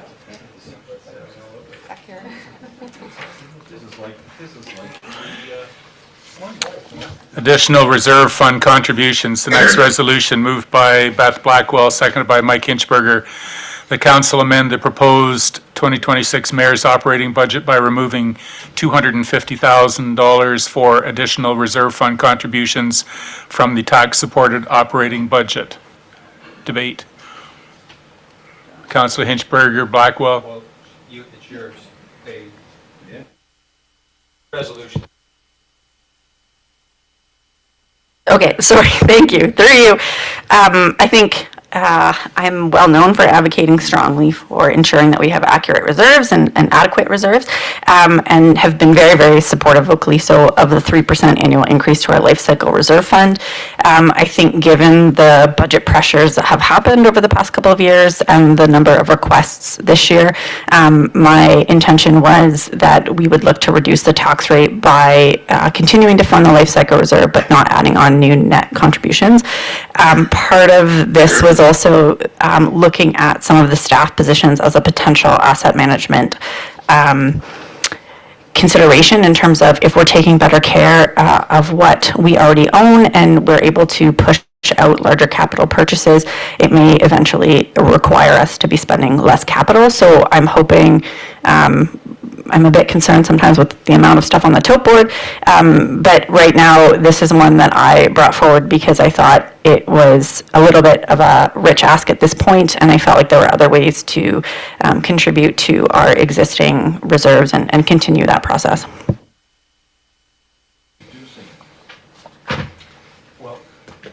Councilor Hinchberger, please. To be fair, this primarily relates to a couple of, I'll call them sub-accounts in the Equipment Replacement Fund, Reserve Fund 49, which had been getting contributions each year. And what it's proposing is not to increase those historical annual contributions by $250,000. I agree with a lot of what Councillor Blackwell had to say. The first 3 years of our term, we were dealing with many things, including inflationary pressures related to fiscal and monetary policy post-COVID. Now we're into some challenges related to our trade relationships with other nations, primarily one. And I just feel like we tonight passed a resolution related to Westario Power, which means that we're likely to come into some additional revenue that could find its way into the likes of reserve funds that we use related to assets or new capital, like the Bruce Telecom Legacy Fund and the Community Benefits Reserve Fund, which up to short of the amendments proposed in this meeting, there were no contributions proposed from any of those funds, withdrawals to fund anything this year. Just recognizing we have, it's a struggle for me, we have an asset management plan dated 2022, I think it's chapter 12, financing assumptions, and it says we should be increasing the levy by more than 6% a year, but the practice has been a 3% tax rate increase, still acknowledging that elephant in the room exists. I just think that it's time for a bit of a break while still maintaining the 3% increase to the Life Cycle Reserve Fund, while we sort of get our bearings again about where we want to go in the future as far as both on assets, both new capital and rehabilitation and replacement of existing ones. Councilor Stewart, please. Thank you, and through you, Chair, just to understand this, so we're not aiming at anything, we're just not going to put the money into the reserve, so it'll just be a discount of $250,000. Is that what I see? Yeah. Perfect. Just wanted to ask that question. Thank That's what I thought. Councilor Steinhoff Gray, please. Thank you, through you, Chair. I'm actually aligned with what my fellow councillors have proposed today. I just was wondering if I could ask one question. I think Councillor Blackwell might have already asked it, but I just wanted to clarify, one of the concerns when we were at AMO recently was the inability to really know what your asset management plans are telling you because you have so many things on there that you're not necessarily going to replace. And so I just want to know that in addition to doing the review that was required in 2026, we're looking at a wholesome, true understanding of the assets we plan on replacing as a municipality so that we know dollars for dollar what we are planning on replacing and where we are in that trajectory. Okay. That would be up to council. All in favor of the motion? And that is carried. Beach access points, moved by Councillor Hinchberger, second by Councillor Steinoff Gray, that Project 9654 beach access point step assessment be removed from the 2026 budget pending completion of an estimate of cost to rehabilitate the existing staircase with pressure-treated lumber or to install a preformed steelwood spiral staircase that comes directly down off the Huron Terrace Bridge. Councillor Hinchberger. Thank you, through your chair. Some of the things that influenced me in putting this in, one of them would be the size of the project in terms of the amount, over $200,000. Our recent, a bit of sticker shock associated with the increased costs and to do the Station Beach Boardwalk and trying to weigh, I mean, most of the discussions we have are about asset management, about, you know, what's a need, what's a want, should we do a full rehabilitation or replacement. The Director of Community Services was nice enough to provide me with there are tender-ready drawings. I think my first question was, how can we have tender-ready drawings for a project wasn't approved? But the answer is that these drawings date back to 2020. It looks like, to me, from the review of the drawings, that this is not just I call it a rehabilitation or replacement, but this is an upgrade. And I just have some concerns about, of all the things that are on our plate right now, Station Beach, McPherson Park Playground, Victoria Park, whether this is truly a need in the manner in which it's presented. Question for the director. The motion indicates that it be removed from the budget. If it's removed from the budget, can the stairs be used this summer?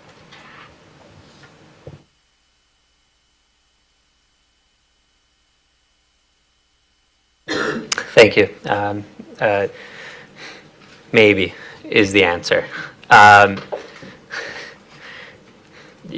We would. Okay, I'll have a different question. Our reunion is in 2028. And I don't mind that. The steps got to be done somehow or other by 2028. That's the plan. I understand that, but I would actually say, I don't necessarily agree that they must be done. Like, I don't necessarily, the trail counter data that was applied, I recognize it, but if you're going down those stairs and you're going right toward the North Pier, it's the same amount of distance to walk down Harbor and get over to the pier that way. If you're coming back, it's the same way. So the only traffic this is a bit of a convenience, and it would be for those that are going down the stairs and going left along the pathway under the bridge or coming back the other way. Okay. Those are some of my thoughts. Appreciate that logic. Councillor Blackwell, did you want to add any, or, no, it's Councillor Steinoff Gray. Did you want to add anything to that? Thank you, through you, Chair. I think I understand that these drawings are a certain age, so I think as a minimum, and I'll ask the director, we would probably need to get drawings, like the drawings updated. I've never ever seen, we wouldn't need any updates? They're very robust drawings of a steel, not only like a steel frame structure, but a steel grated, checker plated nose sort of things. It looks to me like the design is actually a little wider than the current staircases. I do have one question for the director and maybe the manager of parks as well. Is there was a provisional part of the drawing which had a rest area roughly half of the way down over toward the lighthouse. Is that considered in terms of the estimate provided, or is that out? I can answer that question through you, Mayor. So the proposed project is just a staircase. I know there might have been some other things in that drawing that they were anticipating doing at that time, but we were just looking at the staircase. Councillor Stewart, please. Thank you, and through you, Chair. This is interesting. I was part of the council in 2020 when we talked about this, and it had the highest priority. Here we are 6 years later, and it's still here. So, you know, it is a little bit funny, and we decided not to move forward with it back in 2020. My fellow councillor, Hitchberger, is right. I mean, there's alternatives for the staircase, and I'm not quite sure whether we even have the staircase open in the winter, because I'm thinking that it's pretty steep, and it's wood, it's icy. We probably close this, 5 months of the year? Director, you had a response and you had a point to make as well? You had your hand up a minute ago. So that's Yes, thank you. It was in response, one of the items was, or the questions or items presented were, is the staircase, do we need to replace it? It was effectively the question. And I would remind council that in 2025, like earlier this year, council did advocate for a steps assessment. And there's a reason that the Lighthouse to Marina steps were identified as the #1 project within that. So we have invested finances into determining, should this be done, which we have. That would be the point that I would like to make. Thank you very much. Councillor Blackwell, please.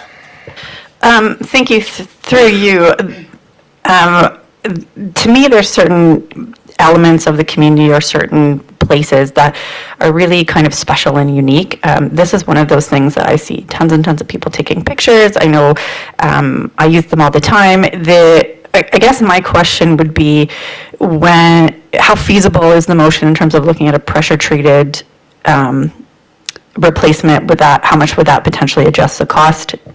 Given, I mean, I'm sure you haven't costed that out, but we're just kind of seeing this for the past week, so I haven't been able to ask as many questions as I'd like, but I'm not is the spiral staircase one an option? Is that something that's been discussed? Okay.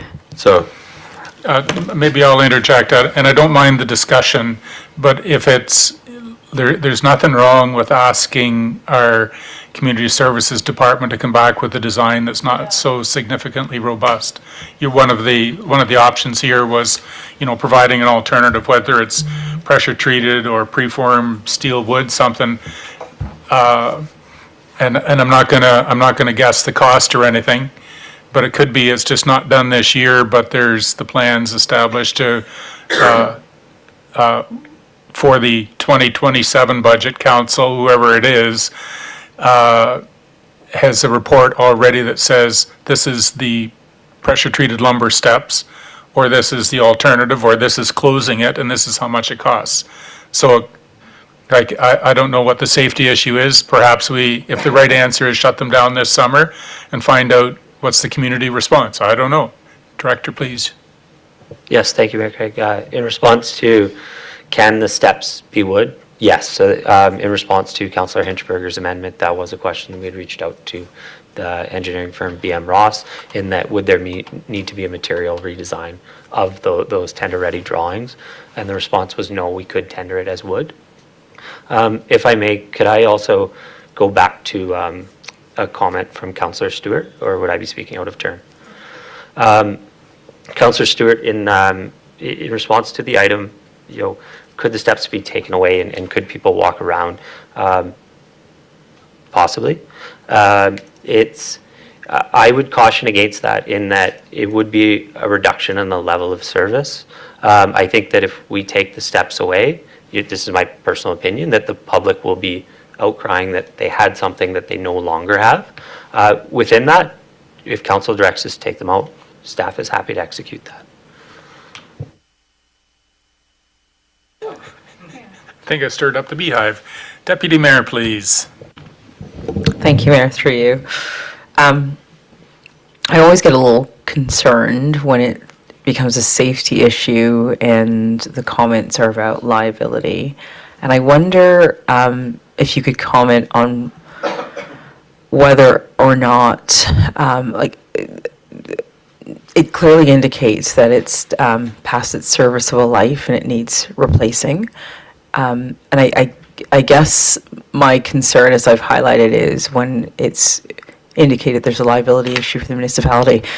So, in your opinion, is it viable for this, for it to sort of continue on for another year or so, and for there to be a report back to council about other options available that perhaps aren't as, yes, yeah. So I wonder if if you could comment on that. I don't want to put you in a position of commenting on liability, but I'd like to know a little bit more about the urgency of it. Yeah, thank you. The stairs are very interesting to me in that actually during my interview process, I identified that there was nails sticking out. That was actually one of the things I had. But the stairs, as they exist to the best of our knowledge, are currently serviceable. We have an identified report that says they should be replaced. We would regularly inspect them. Are there soft boards? Yes. Are they a bit rickety? Yes. Within that, we have no identified liability that we're putting people at risk by having the stairs available. Within that, we would continue to monitor it. And if there is that, certainly we would close them for the safety of the public. I know that is a roundabout answer, and I do apologize for that, but I can't, it's a tough one. I do apologize. Can we propose that we defer this to the 2027 budget? Well, that's what the motion is, but it's going to come. That's what essentially the motion kind of is. Actually, the way the motion's written provides an opportunity for recovery within 2026.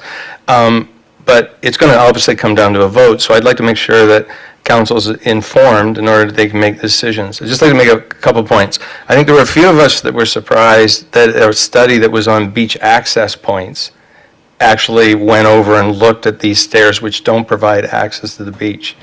The other thing I would just say is about wood. I think right now is, I'm not an engineer, but I have a lot of experience reading technical and engineering drawings. It looks to me like when you, not only is this a movement from pressure treated to metal, but the concrete piers that provide the foundation for it are being newly poured because they need to be 12 inches in diameter, whereas the previous ones were 10. So when I'm talking about like possibility of pressure treating, it would be, because pressure treated would be lighter than the steel structure, you would basically be rebuilding from scratch on the existing concrete piers your pressure treated staircase. And that's why I don't think this is just a case of going with an iron frame structure with wood steps, which, by the way, one of my, on the subject of charm, in terms of the boardwalk, pressure treated was considered to be something that was unique to here. So I would like to, I don't want to like submarine the whole idea.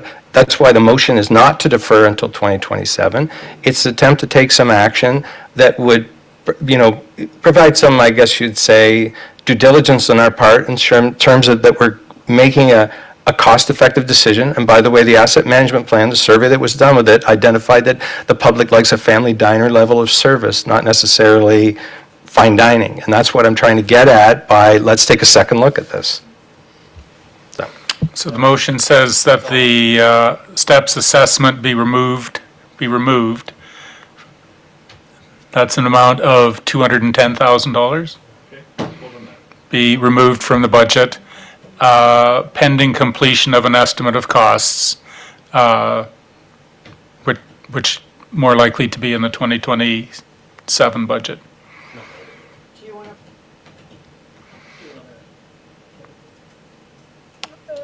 Councillor Stewart. Thank you, Mayor. And, it would be imprudent of me not to talk about, Ward 2, where we have 4 or 5 staircases going down to the beach that are in much worse condition than this one. So I'm hoping to read that report because, I'm seeing a lot of stuff in parks and everything going towards the town of King Card, very little coming up to Ward 2 or 3. Sorry, I had to report that. Councillor Blackwell?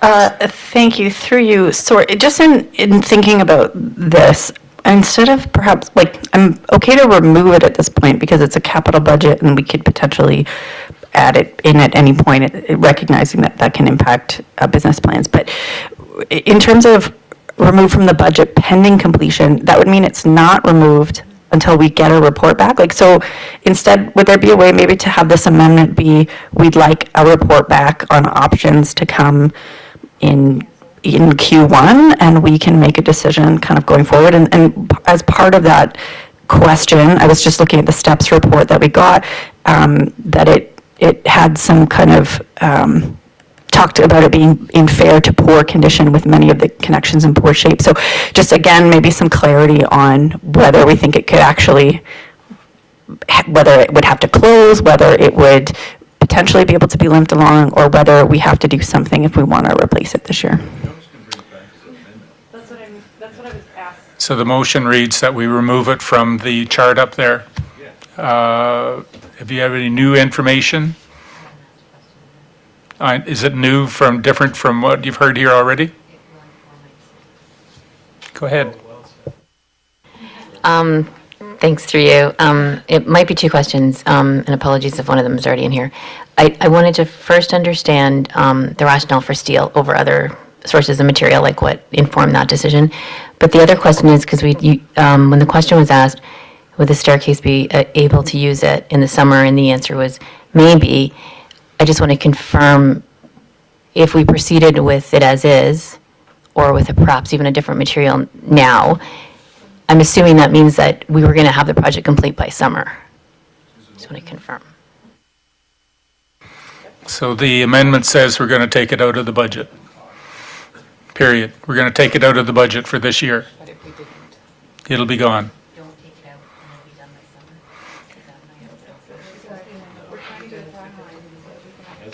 That's not what it says, that it'll be done. All it says is we're taking it out of the budget pending completion of an estimate of costs. So theoretically, you might have had a different intent, but I read this, that if it comes out of the budget, we get a report sometime this summer, it goes back in the budget in 2027. Or we can break it early. Worst comes to worst. All in favor of the motion? Who's opposed to the motion? Sorry, who's the? Who's in favor of removing it from the budget? And that's carried.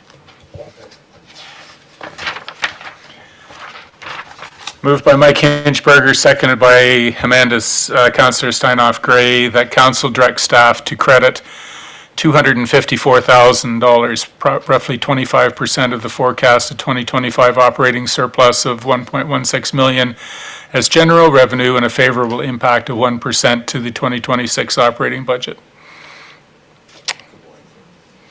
Councillor Hinchberger. I think I'd prefer to hear any comments from my peers and then address them if needed. Director, this would come from the contingency fund? Okay. Councillor Kavanaugh, please.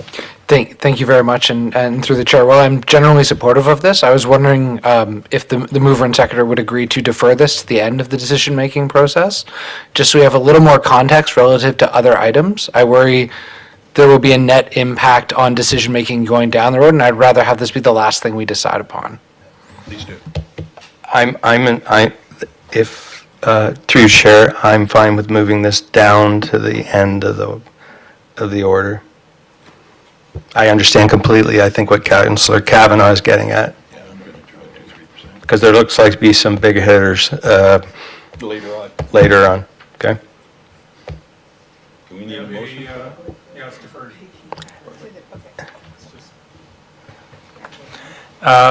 We have a move by Councillor Hinchberger, seconded by Councillor Williams, that the new staffing position, Planning and Development Manager, be removed from the 2026 operating budget.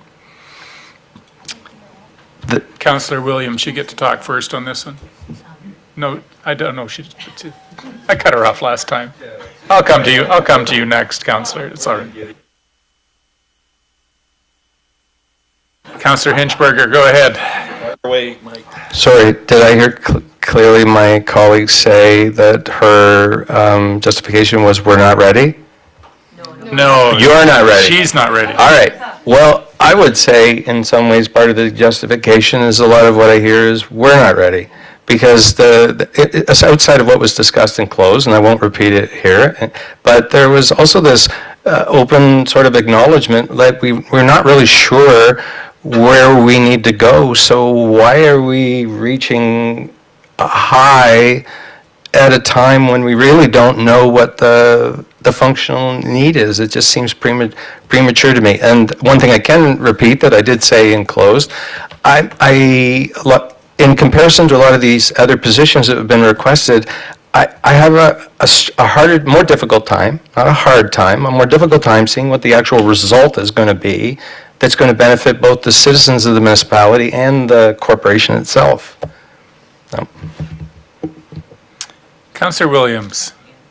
I'll be quick. Through you, in general, I looked at staff positions as a whole, and I do struggle with kind of addressing them one at a time because they have an overall impact on the tax rate, and I feel like we should have a more comprehensive review of staffing across the organization before making these decisions. But with this position specifically, I agree with Councillor Hinchberger. I think we need to use the consultant's review, understand the outcomes of that review, and understand what we need before we decide what we're going to do. Councillor Stewart? Councillor Williams stole my thunder. Absolutely. Let's wait till the report comes out and then sort of make a decision. And don't be so, like, I know this is budget time, but, you know, we always can make changes or amendments or motions throughout the year. I mean, it's not like it's black and white. If we don't do it tonight, I mean, you can do it in January, you can do it in February, March, you can add on anytime we need to. So why do it tonight when we can wait for a report, get a little bit better understanding, and then we can make a better decision? Thank you. Let me tell you, I don't even want to dream about how hard it would be to change the tax levy in February. Like, I appreciate what you're saying, Councillor Stewart, but that's an option that can't happen. The funding can come from somewhere different than that. For a year But- contract, yeah, sure. Councillor Blackwell, please. Thank you. Through you, I have two potential questions kind of related to this position. One is right now, it's sort of challenging because I can't really amend this motion because I'm looking at it the other way. But right now it's suggesting that we remove a planning and development manager. I'm wondering whether, based on some conversations, instead of earmarking the full amount for a manager position, knowing that there's a review coming, I think it's still beneficial to put some money in the budget, knowing that we're very likely to hear back that we need some planning. I mean, that's been identified internally, and we're expecting it also to be identified externally. So whether a supervisory position, you know, that would be about $50,000 lower, at least put it in this year.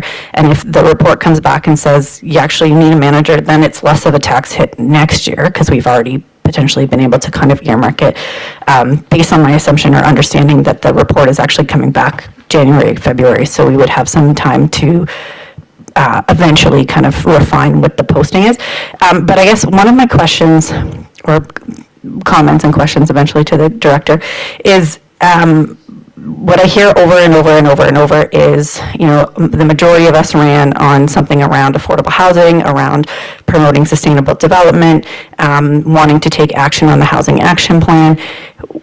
Right now, how realistic is it for that department with the resources they have to actually make progress on those kind of issues as opposed to just being reactive to developer-led proposals?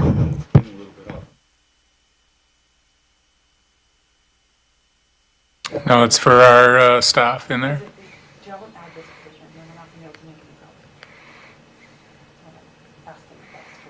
Okay, that's better for Greg.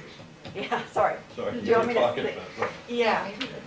Well, they're working on that. Maybe I'll just rephrase it based on some comments from the peanut gallery. No, they're good No? to go. They're good? Okay. They're good to go. So through your Mayor Craig, without additional resources, I think projects like that sit on the shelf.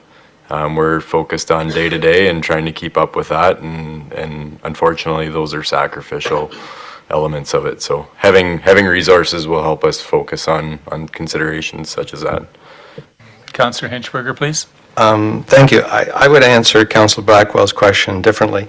In the Housing Action Plan, probably one of the most significant things that was sort of on the table presently had to do with assessing surplus lands, identifying ones that are sufficient enough in size to help the affordable housing issue in here. We actually had resolutions that were passed related to a certain parcel on W.E. Thompson, and if I remember correctly, we also allocated a certain amount of funds out of the Affordable Housing Act reserve fund in order to fund the planning actions that were going to be necessary in order to sever a piece of the property off. So as far as what planning would they be able to support, I would say that we had already looked at earmark essentially to obtain those services through a contract to have them done. So I'm not really sure of anything in the housing action plan, especially the real meat of it, that requires in-house planning resources at this point. No, there isn't any. I don't see it. Okay, we've heard debate back and forth. All in favor of removing the planning and development manager / supervisor position? And I'll just read the motion. New staffing position, planning and development manager, be removed from the 2026 operating budget. All in favor? And opposed? And that, let me see your hands. All in favor of removing it? 1, 2, 3, yeah, carried, okay. Moving on, the Vector Track, the Vector Track operator. It says here, the move by Councillor Hinchberger and Councillor Williams that the new staffing position, Vector lead hand outside maintainer, be removed from the 2026 operating budget. Councillor Hinchberger, please. Thank you. This is where I fall on my sword. So the motion sort of stands, but the rationale that was in there, I've had really good feedback from the Director of Infrastructure and Development, who explained it to me in this way. So the position, roughly that and a student, 134, the math works better that way.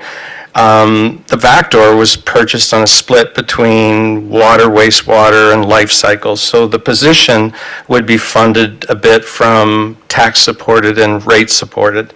The part that's tax supported, 67, is offset and then some by not having to contract out stormwater flushing services and I'll get there. Oh, winter snowplow, seasonal snowplow operator. Okay, so that's out. And if it were that just entirely alone, having got that confirmation or clarification, I'd probably withdraw the motion. But there is a component over here and on the rate side, water and wastewater. And while we spend a lot of time talking about the operating budget, we spend most of our time talking about the tax supported, but there is the rate supported over here, water and wastewater. Now, what's explained to me is there's $67,000 in annual expenses that will be paid out of that budget. That is somewhat offset by not having to contract out wastewater flushing services.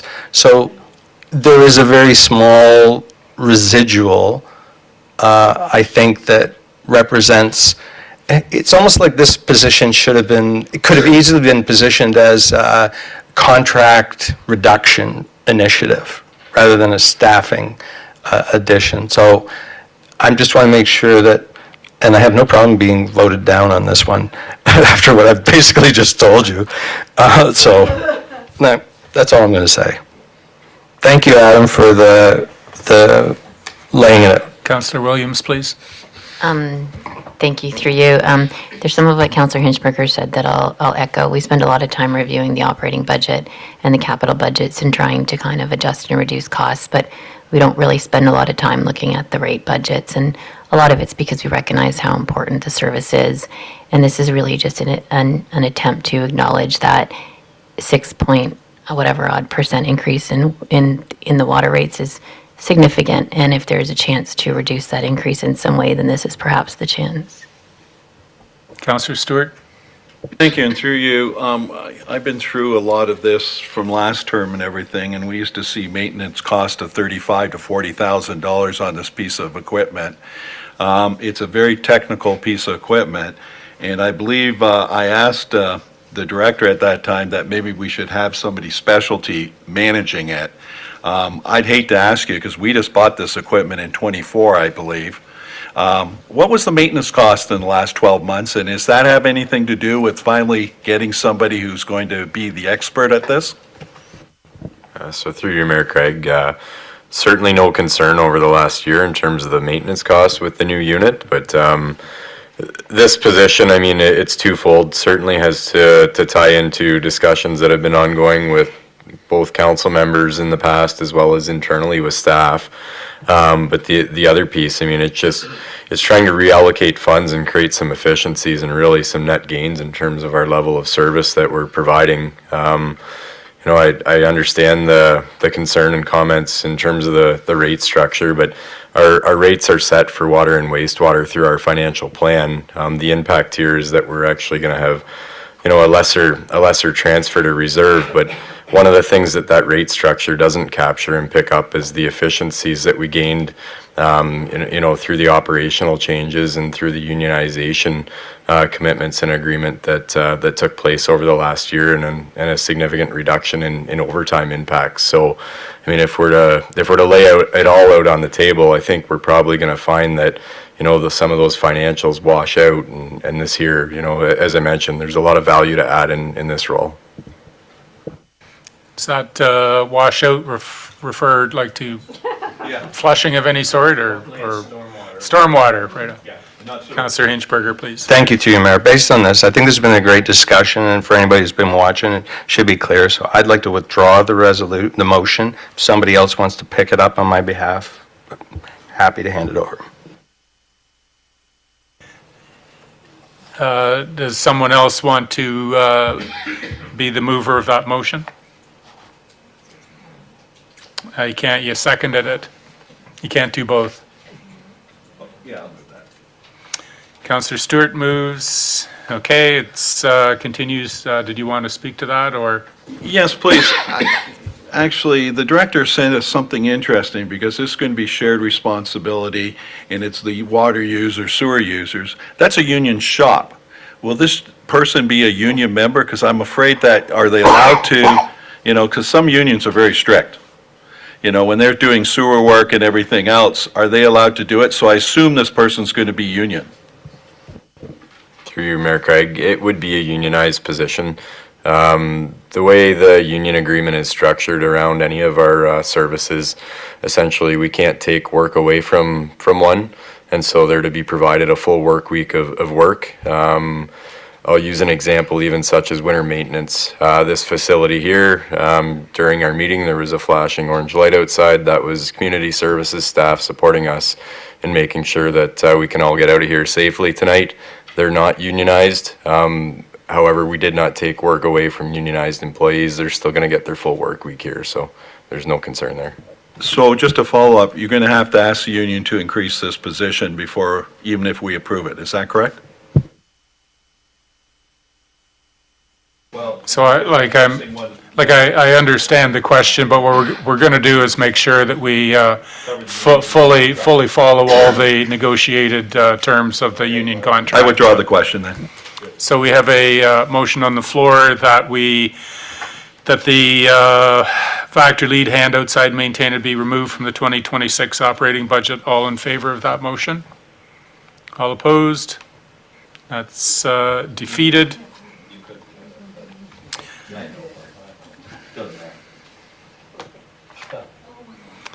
So this comes as a two-part question. We are not going to we're not going to complete, let alone get into the capital budget this evening. We will have to schedule another meeting because the amendment period runs out Wednesday next week. If we don't have the meeting before Wednesday next week, then the budget just passes perhaps, unless there's vetoes and overrides. So there's options of either likely midnight, did you say? Either like Monday or Wednesday next week, or a long extension this evening, one or the other. So first off, we need to automatically extend, but we need, if you want to, Otherwise, we need to have another council meeting Monday or Wednesday next week. So somebody make a motion. Councillor Steinoff Gray, please. Here, keep that up. I would like to make a motion that the automatic hour of adjournment be extended to end of 9 o'clock. We won't get there.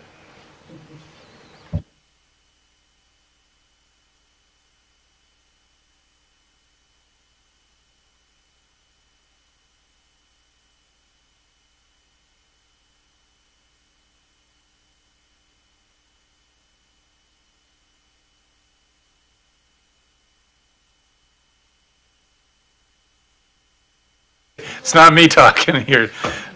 Cycling infrastructure, we have, it's moved by Beth Blackwell, seconded by Mike Hinchberger. The council amend the proposed 2026 mayor's operating budget to install bike lanes, signage, and sharrows on Russell Street and Durham Street at a cost of $30,000 funded by the tax rate. Councillor Blackwell. Thank you. Through Keeping you. in mind that we just passed. a Yeah, I motion know, that and we're I'm done not, at 9 o'clock. I won't, it's all in there. What I'll just say was, we had a fantastic presentation this fall from a local resident, Ryan Winchester, to talk about the big pinch points specifically for youth bikers. I also have been noticing a lot more senior bikers, especially with the advent of e-bikes. So this is specifically intended to try to make connections to existing schools, the new school, which we all kind of secretly know where it's going, and the Davidson Center, and try to actually create some east-west connections, knowing that right now there are none, and the places most frequently by our children have no support. So that's why we specifically looked at these two roads. Councillor Stewart, please. Thank you. In lieu of time and everything, great idea, but, it's a want versus a need. And I would probably not recommend this one for next year. It's really a want versus a downright need, so I won't be supporting it. Councillor Kavanaugh, please. Thank you very much. I'll just add that this was sort of the highest priority cycling project that was identified as terms of something that could come forward, mostly because it vastly impacted our youth and the schools that we could reach within our network. Councillor Hinchberger, please. Thank you, through you, Chair. I don't like to raise the safety card a lot, but I can only see traffic flow running east-west on both Russell and Durham significantly increasing in the future, and I think this is a relatively small price to pay proactively rather than having some sort of vehicle, pedestrian, cyclist accident on those where afterwards we might say, geez, I wish we had a. Councillor Steinoff Gray, please. Just really quickly, I just want to echo the safety comments. I think there's other areas we're going to need to focus on these types of activities. And I just want to commend the young man who came before us, because he even provided video footage of his bike ride and the experiences that you have to deal with as a youth trying to be active. So I just wanted to commend him because he helped visualize it too. All in favor of the motion? Any opposed? That's carried. We have a move by Councillor Blackwell, seconded by Councillor Hinchberger, that council amend the proposed 2026 mayor's capital budget by including $35,000 for a new level 2 type C crosswalk at the intersection of James Street and Broadway, funded from the Community Benefits Reserve Fund. And James is over at Row Motors. Councillor Blackwell. Thank you. Through you, I know I've discussed this a couple times. There's currently no crosswalk or any identified crossing between Highway 21 and Queen Street along that section of road on Broadway and then into Sutton. There's significant housing that's being proposed and currently is low-income housing out by No Frills and that plaza. For many of the seniors that live downtown, they're having to walk out to that area and there's no way to cross. In looking at this proposal, it would add a crossing where the actual sidewalks connect, and it could be eventually remobilized if any other future changes happen in the community in terms of moving a school or identifying a different pathway or way to do cross crosswalk when the Broadway Street path is done. So it's to try and ensure that people trying to go get groceries, people walking out with their kids, folks trying to go from one part of the town to the other are actually able to cross, because unfortunately, at the moment, I play Frogger twice a day on that road with people crossing at 4 or 5 different spots, and it's really quite alarming to watch. So that's why this was proposed. Councillor Williams, please. Thank you.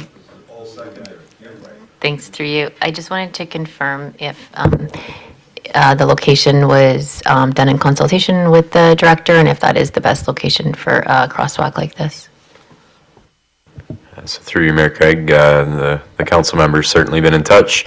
Sorry, I didn't mean that ignorantly. So, yeah, we've shared shared information with her, but we did do a review a few years back. This did look at this location. It didn't meet the warrants under the OTM manual, but that doesn't ever prohibit council or a road authority to construct, that type of infrastructure there. So, long and short of it, beyond that, is it a reasonable location? We do feel it is, and as she noted, if a better location came about in the future due to other logistics or changes, it could be remobilized and utilized elsewhere. All in favor? Any opposed? Well, you have a secondary, same as, you gotta change it. Well, the mover is Beth, secondary is Beth. Under capital. Yeah, on the actual vote, it was Mike, sorry, it was just when I submitted the paper. We can't vote on something like that. Well, it's on here, it's different. Okay. Fair enough. Okay, on the locum houses, moved by Rory Kavanagh, seconded by myself, that $25,000 be included in the operating budget, accounting for the cost of operating the locum houses. Director, do you want to speak to that? Any, or Rory, go ahead. This is more of a bookkeeping or a general accepted principles of accounting issue. There's recommendations coming from the Healthcare Committee about making the locum houses function at a cost recovery basis. However, for accounting, you need to have the costs of operating it if the unit were to remain, say, vacant for a year. So this amount will be offset by revenue collected from people renting it in the future, ideally. Because the locum houses will be always full of doctors. Any further discussion on this one? All in favor? Any opposed? That's carried. Kincardine Reunion and CAO recruitment costs, moved by Beth Black, Councillor Blackwell, second by Councillor Kavanagh. Council amend the proposed operating budget by removing $15,000 for CAO recruitment and the $25,000 grant for the Kincardine Reunion from the tax-supported operating fund, and fund these expenses from the contingency reserve. Councillor Blackwell. Thank you. I'll keep it short. It's an attempt to reduce the tax rate by using one-time funds funded from contingency. Councillor Stewart, please. I fully agree with this, because these are one-time funds. They really shouldn't be handled in operation. They really should be handled by a reserve, so I support this. You're welcome. Councillor Hinchberger, please.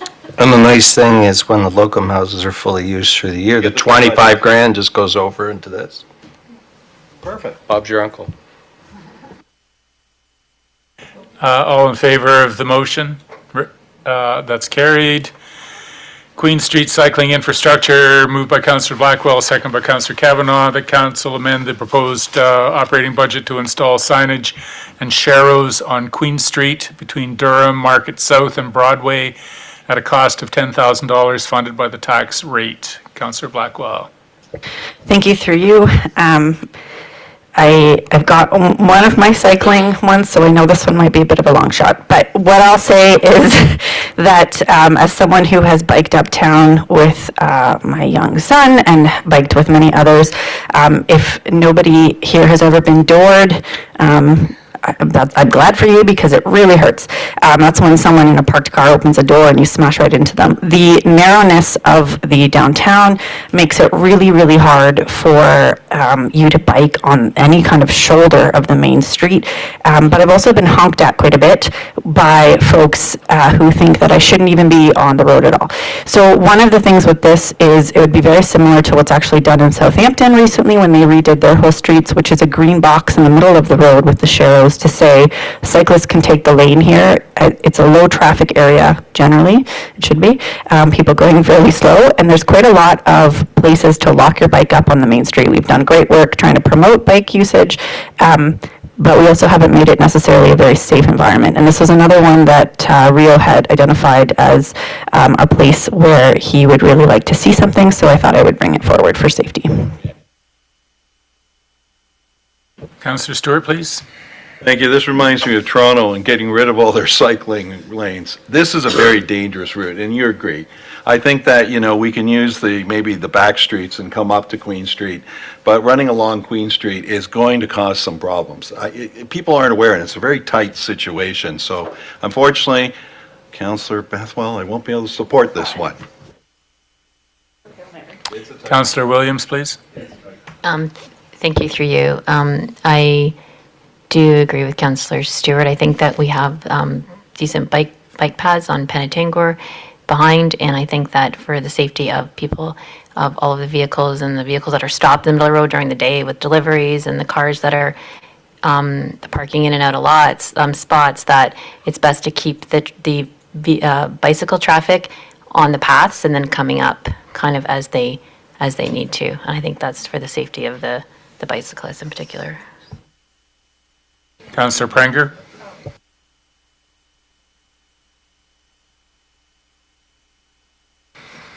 Councillor Blackwell, please. Sorry, thank you. One thing that sometimes I think gets forgotten is that bikes can be on any road. They're legal vehicles. And so, again, recognizing that, yes, the identified bike routes in the cycling master plan are on either side of Queen Street, which is exactly where we want them to be for folks passing through. For the folks in going to downtown, stopping at businesses, using active transportation, they're already in the Queen Street area. What this would do is actually remind the drivers that they have a right to be there and to watch for them and to think about their safety. And so, like, again, cyclists can be on any road. They don't need to look for a bike lane. Bike lanes can help the drivers identify and recognize that they're going to be there. That's just what I'll say to them. Thank you. Through the chair, I had a feeling Councillor Blackwell was going to say that, so I didn't want to steal her thunder, because that's basically what I was going to say. But I will add that downtown on Queen Street, because of the issues that have been just talked about, I often see cyclists on the sidewalk and interfering with pedestrians, which is also dangerous. So I would prefer that they use their legal right on the road and we make it safe for everyone. Councillor Stewart, please. Thank you. I think we also have to consider, when we're talking about cyclists, what I'm seeing mostly down in Inverhuron is electric bikes. And I'm seeing a lot of electric bikes, and they're going pretty fast. They're not, I can't even keep up with them. I still have a manual bike. And I think that, when you start talking about Queen Street and you have electric bikes that are going like 20, 30 miles an hour and regular ones, I just think this thing's ready for an accident. I know it might be more aware of drivers, but I don't think drivers along Queen Street really need to have these lanes out here that are properly identified. I think the cyclists really need to really think about it before going to Queen Street. There's so many alternatives down the back roads and then come up. I just think that, you get electric bikes out there, you get all sorts. It's basically going to be an accident waiting to happen. Councillor Hinchberger, please. Thanks. Thank you, through you, Chair. I'm just imagining I'm heading south on Queen. I'm at the corner of Queen and Durham. I want to go down to, say, somewhere, we'll say, Aloha. I'm going to get a pedicure. So the expectation is that I'm going to go right down toward the lake, get on Penetanguar or Huron Terrace, go all the way over to Lambton, come back up to Queen and walk my bike. I just don't think that's realistic. And the other thing too is, if we want to get into keeping traffic off the road, then us putting bike racks downtown is a bit like a trap then. So I really think that, it's one of these ones, you're in for a penny, you're in for a pound, I think. Councillor Williams, please. Thank you, through you. I just want to clarify that I am not suggesting that bicyclists do not bike down Queen Street. I don't think that this will make it safer. So we have a motion that we amend the budget to install signage and sharrows on Queen Street. All in favor? Anyone opposed?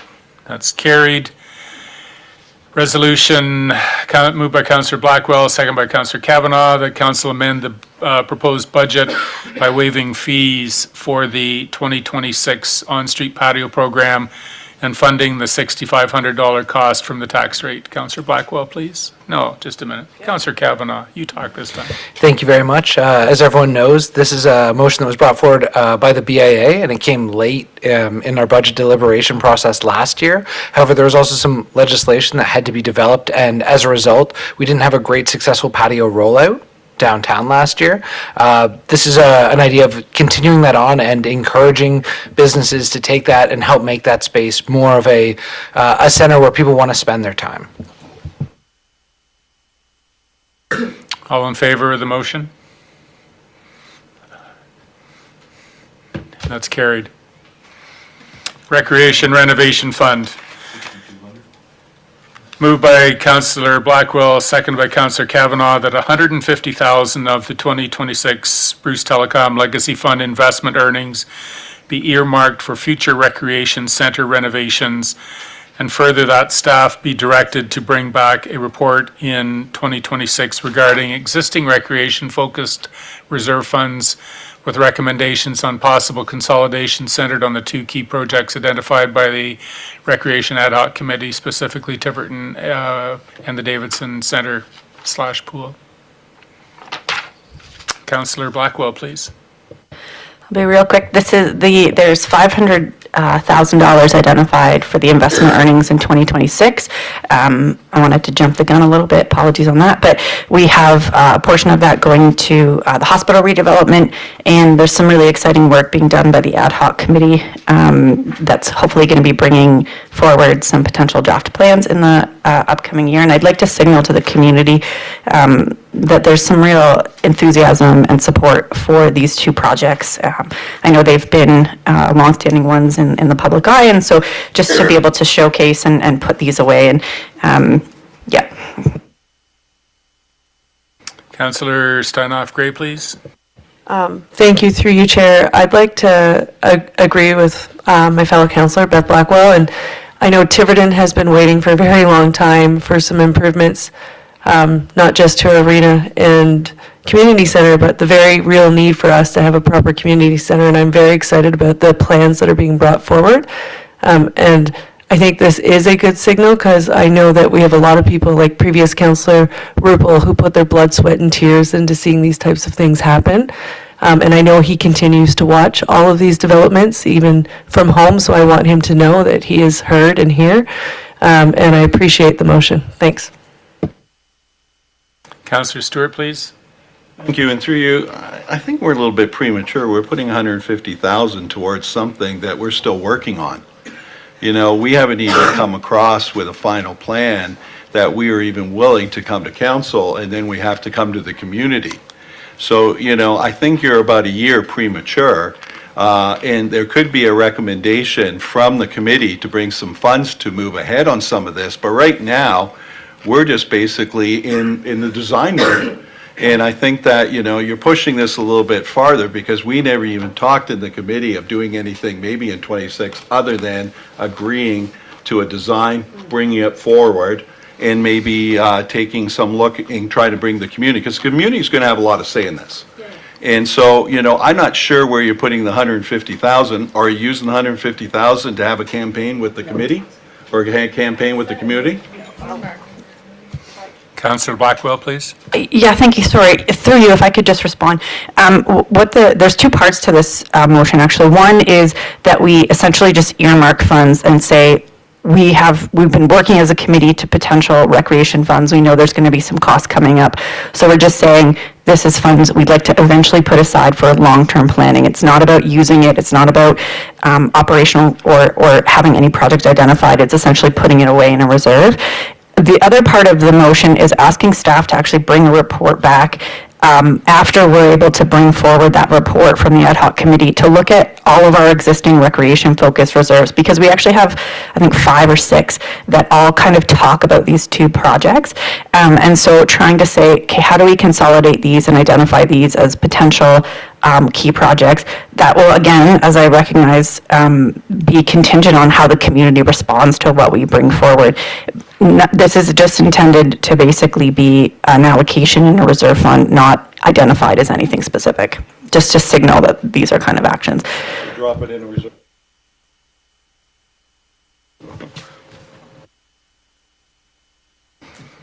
Councillor Steinhoff Gray, please. Through you, Chair, I want to emphasize that we've already put money into a Whitney Crawford reserve fund, and we've also set aside money into that reserve fund using the community benefits reserve based on our application for a grant to try to support this rebuilding of a community center. So I don't think it's wrong when we get the ball rolling, we need the funds. So I think it shows clear deliberation that this is something we're doing. All in favor of the motion? That's carried.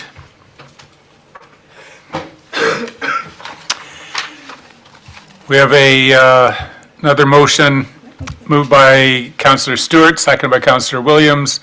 The council amend the proposed mayor's operating budget by removing the $685,000 tax-funded asset management levy from the operating budget, and that $685,000 be transferred from either the contingency reserve or the interest earned from the Bruce Telecom Legacy Fund.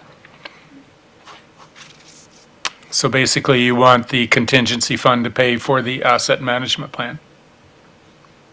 Is that, just to confirm, is that the intent? Legacy fund, whatever we decide. You want something other than the tax rate? Correct.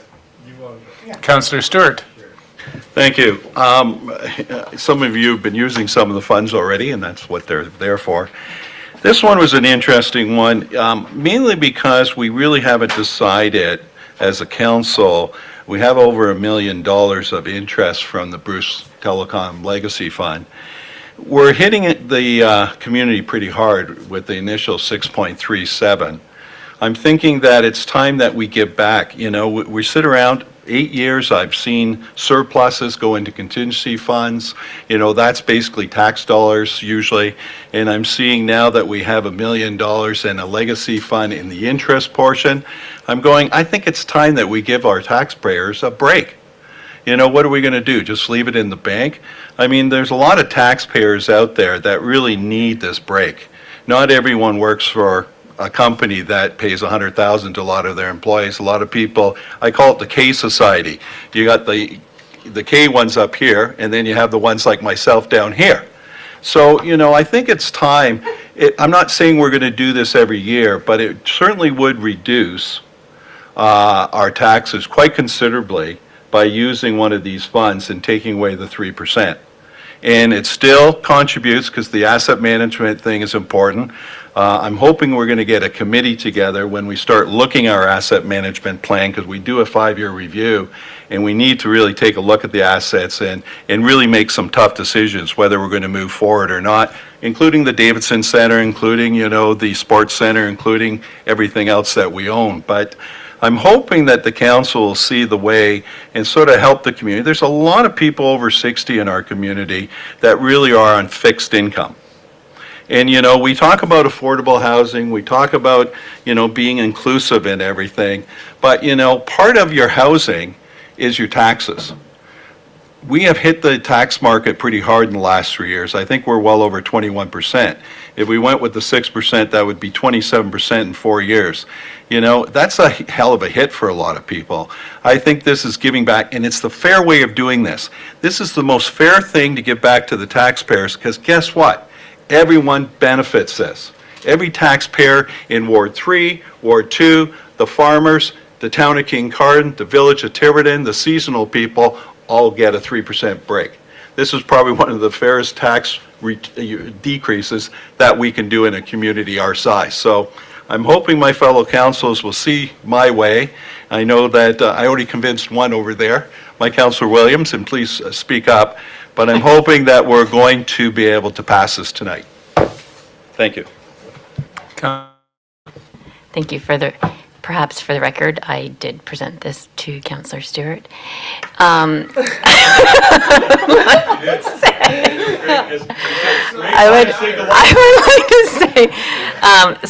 would like to say that I came into the budget discussions today really wanting to come out at 1.6, 1.7% rate increase to align with inflation.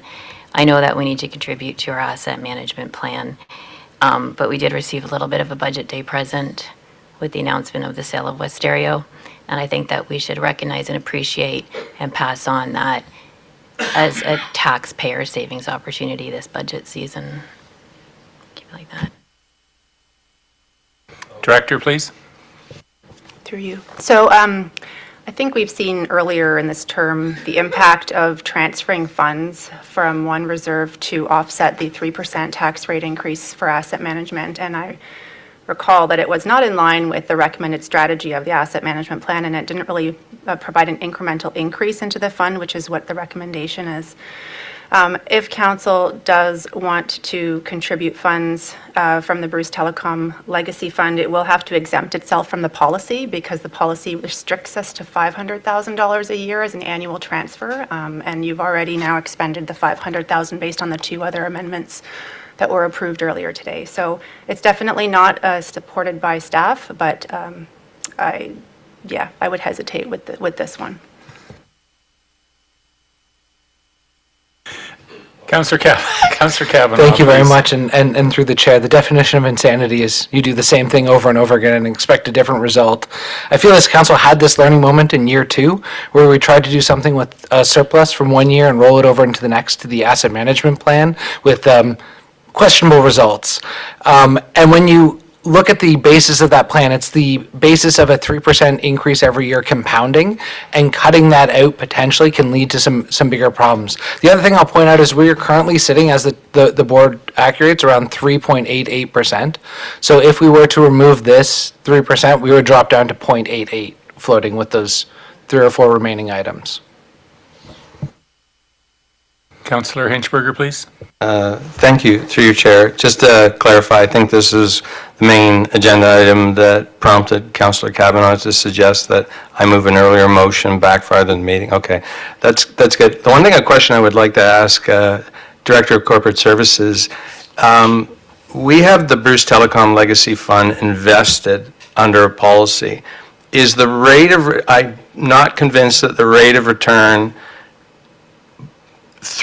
in the life cycle reserve is as good as what would expect to see through the Bruce Telecom Legacy Fund? Right. Okay. More of a risk in the legacy. Through you. So it depends. Like, it depends where how much funds are actually in, because we do have the Bruce Telecom Legacy Funds in a variety of different investments, some of them being through one investment, some of them are still tied up in GICs, some of them are in a high interest savings account. So it depends exactly how much is withdrawn and where the source would come from. Okay. Yeah. And so it is potential that, depending on where you withdraw it from in the Bruce Telecom Legacy Fund and where it ends up in the life cycle reserve, as far as the rate of return would be roughly comparable. Yeah, if you chose it one. could be, yes. Okay.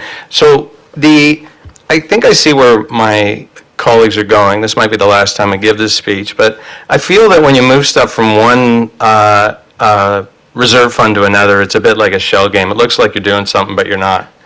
Now, I think that what we have is this gets to what we really haven't resolved yet, is I think we have a structural problem with our reserve and our reserve funds, especially as it related to the contingency reserve. Mm-hmm. Because actually, if I look at the reserve and reserve fund listing and I look at the titles of the reserves, there is no contingency reserve. It's a capital reserve. And I think that the structural defect to be fixed has to do with at the point when we generate an operating surplus and where it goes. Because as soon as it goes into the contingency fund, it's like a dark cloud goes over it, and you get into this, is it new capital, is it contingency? We've got like commitments within it and stuff like that. That's why we're probably going to get to the same spot. For instance, if I said my motion related to the operating surplus was half, which would get us to probably like close to 685%. I think these both get to the same way, but the way it's presented here continues that cloudiness that I really strongly feel like we need to address and get rid of.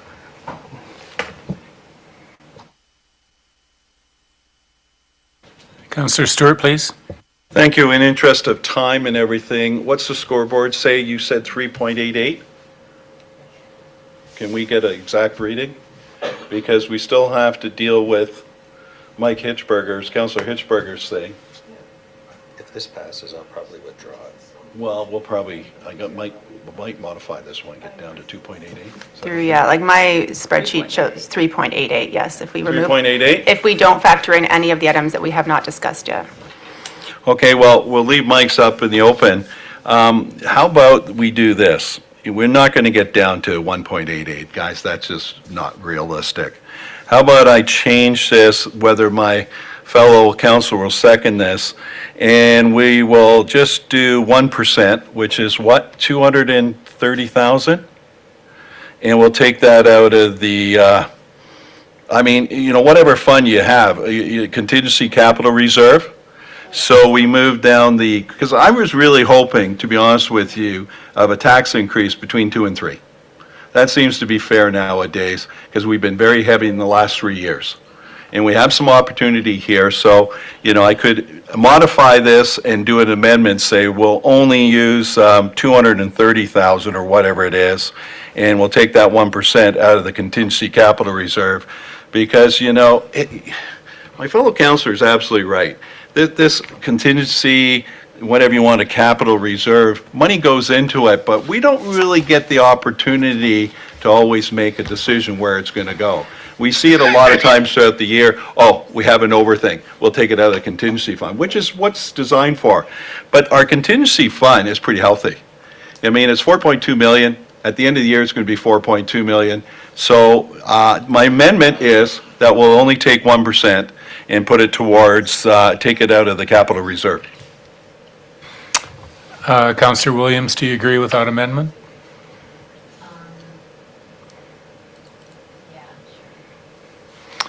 So we have a motion on the floor that council amend the proposed operating budget. Not yet. By removing 230,000. Same amount. Roughly what? 1%. No. By removing 230,000 from the tax-funded asset management levy from the operating budget and backfilling that amount transferred out of the contingency or interest earned from Bruce Telecom to replenish that amount so that the asset management plan is fully funded. Correct. 2% comes from the levy, 1% comes from the funds. Do you second that? Director, broadly speaking, is that legal? We can do that? If that's what council chooses to do? I would think that we can, yes. Okay. Councillor Williams, you have a comment. Through you, I certainly appreciate the resolution that Mike has and this one are trying to achieve the same objectives. And I know that we're looking at them separate, but I'm just wondering if there's a way, and I don't know how to do this, so I don't know how to propose a resolution to do this, but it's recognizing that Councillor Hinchberger wants to take it from reserves that don't exist yet, and we don't know what the final kind of number will be.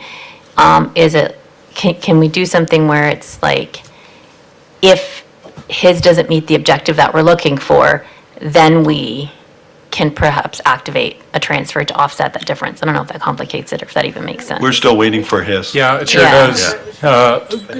Staff would need some specific numbers about something. We could ask the funding source, but you better define the numbers.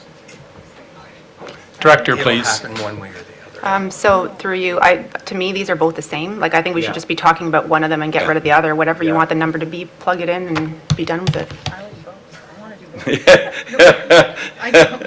You want to do both? Oh, Sorry, okay. just to confirm, so the question becomes where we want to take it from, It's going to come from the same. basically? It's the same thing. The that- operating okay. surplus, or it goes when you get automatically on into the the train. contingency reserve, it rolls over, no resolution is required to do that, so you're essentially taking it out of the contingency reserve regardless. That's why, to me, they're both the same. Yeah. Yeah. It's where you get on the train. So what I'm hearing you say, Director, is we either deal with it in this motion fully, and then expect that the other motion regarding the contingency fund reserve, No, I want to that it changes some, so Well, you're going to wait till give a Mike tax does his refund? part. Yeah, Mike's not finished with his. Just, let's approve mine. And road. We're only going to approve one for now. Okay, so let's solidify what we're talking about here. Are you, once again, are you proposing that the full amount of the asset management plan funding be coming out of a contingency reserve, Councillor Stewart? No, I modified that, only 1%. 1%. Will come Okay. out of reserve, and the 2% will stay in the levy, and Mike's amendment will stay. No, we're not, open. we're not going to go Yeah. there yet. Yeah. And you agree with that? All in favor of the friendly amendment? Just the friendly the amendment part, the two? Okay, we don't need to? All in favor of the motion then? Where did Mike go? I'm here. All in favor of the motion whereby the 3% asset money account is funded through a reserve fund? 1%. 1% of the 3. 1% is funded by the reserve fund, Yeah, 230, just like Mike's. okay? Once again, all in favor of that funding proposal? Is there anyone opposed to that? Okay, that was carried.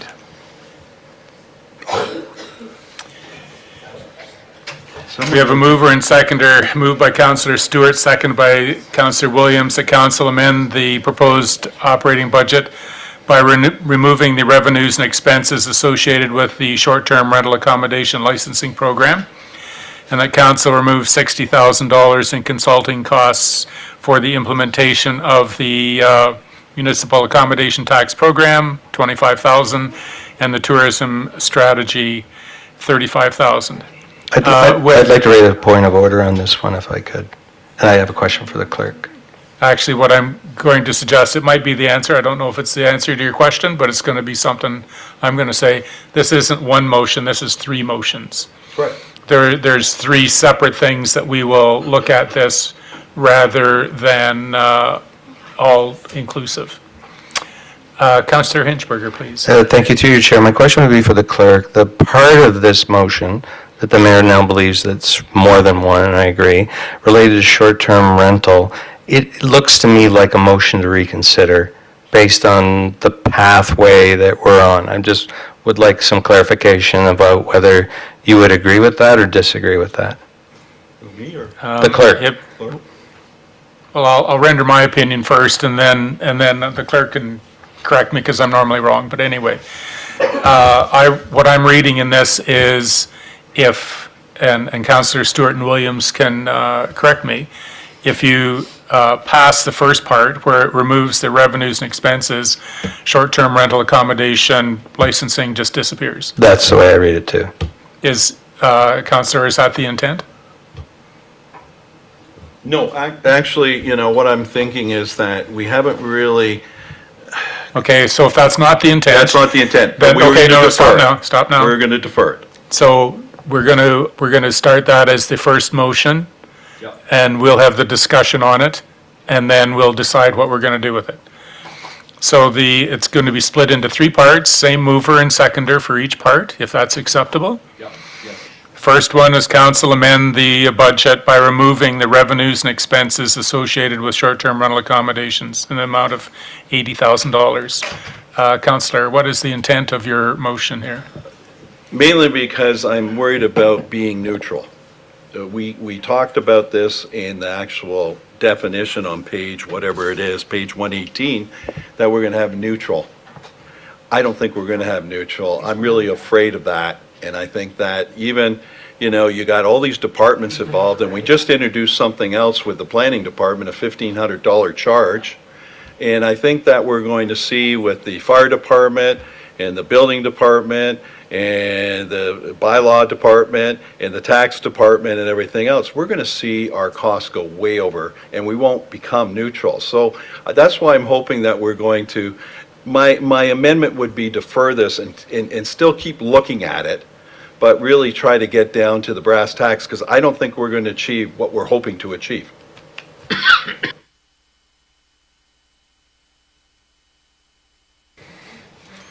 Hello, manager. So the proposal is in that budget, there is a neutral cost analysis. If we remove them, what happens to the program? I appreciate that you asked to defer, but if you, can we continue with the investigation of the program if those proposed incomes and expenses are removed from the budget?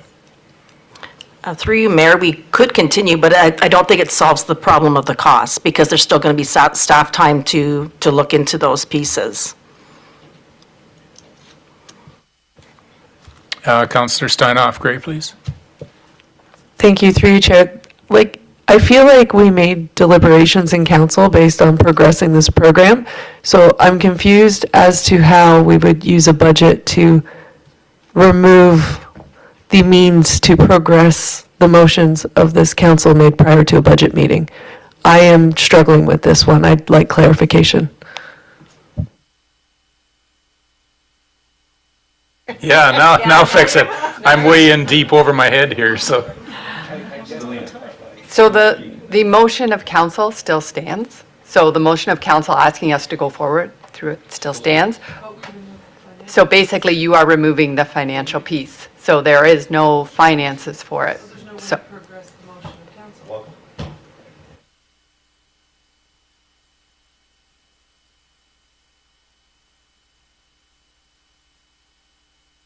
Councillor Williams, please. Thank you, through you. I can just provide maybe a brief context on why I seconded this motion. Primarily because when we look at it in the budget, I know that it's identified as cost neutral, but I really think that it will cost us a lot more, and it won't be cost neutral. And I know that we had some conversations in the past about the program, and there was some reference to an article of Collingwood, and essentially, I'll just say that Collingwood has funded a program for 3 years, and they've spent $500,000, and they have not received enough revenue to cover any of that. $500,000 in 3 years they've committed to a MAT tax program out of some reserve funds, and they're still looking at developing a long-term financial strategy for further review of how to fund the program in 2027. So when I look at this budget, I say I don't think that it's going to be cost neutral, and I think it will be a sunk cost that we'll be committing future councils to. Councillor Blackwell, please. Thank you. Through you, I think I struggle with the same perspective of Councillor Steinhoff-Gray, that part of actioning the motion from council involved things like hiring a contract staff to implement this, doing the, working with a consultant, those kind of things. I don't understand how that's going to happen if we don't approve some sort of budget for it. I also think if the concern is we think it's going to be more expensive, then would, thinking through the motion that had already passed, would the amendment then not be adding additional cost into the budget? Like increasing the amount. If we don't think it's going to be neutral, then why wouldn't you put 40,000 or whatever you think it might be into the budget versus trying to ask for a service with no funding? I'm confused by that. Councillor Stewart, please. Thank you. I think it's, maybe we can go to a vote. I think that my fellow councillor, Councillor Williams and I just have a concern. It really is a concern. And I guess that, if the council agrees and, says no to us, then basically this thing will continue on, and we will know within 6 to 8 months. Point of order. Judging by what I just heard to the chair, I think this would be better suited as a motion for reconsideration and should follow a different policy procedure coming through than this budget motion. There has been a high level of confusion that has been injected into the conversation. So what I'm going to suggest is that we defer until a subsequent budget meeting, which council has to plan for. And I will confer with the manager of strategic initiatives and Councillor Stewart and Williams and try and figure out where we were supposed to go, what the planned outcome was. The second part of this motion is the council remove $60,000 in consulting costs for the implementation of the MAT program. Move to defer. All in favor of that till the next budget meeting? And the last one is remove $35,000 in consulting costs for the tourism strategy. And that was moved by Councillor Stewart and Williams. Is there any discussion about that?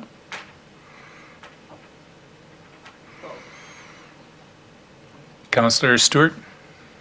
After talking, and through you, Chair, after talking to Lori, I really think that the tourist strategy, I could actually, if my seconder would agree, I would remove that. I withdraw that motion, but it's up to my seconder to do that, and we would probably proceed with the recommendation of $35,000 for the tourist strategy. So there's no motion on the floor anymore.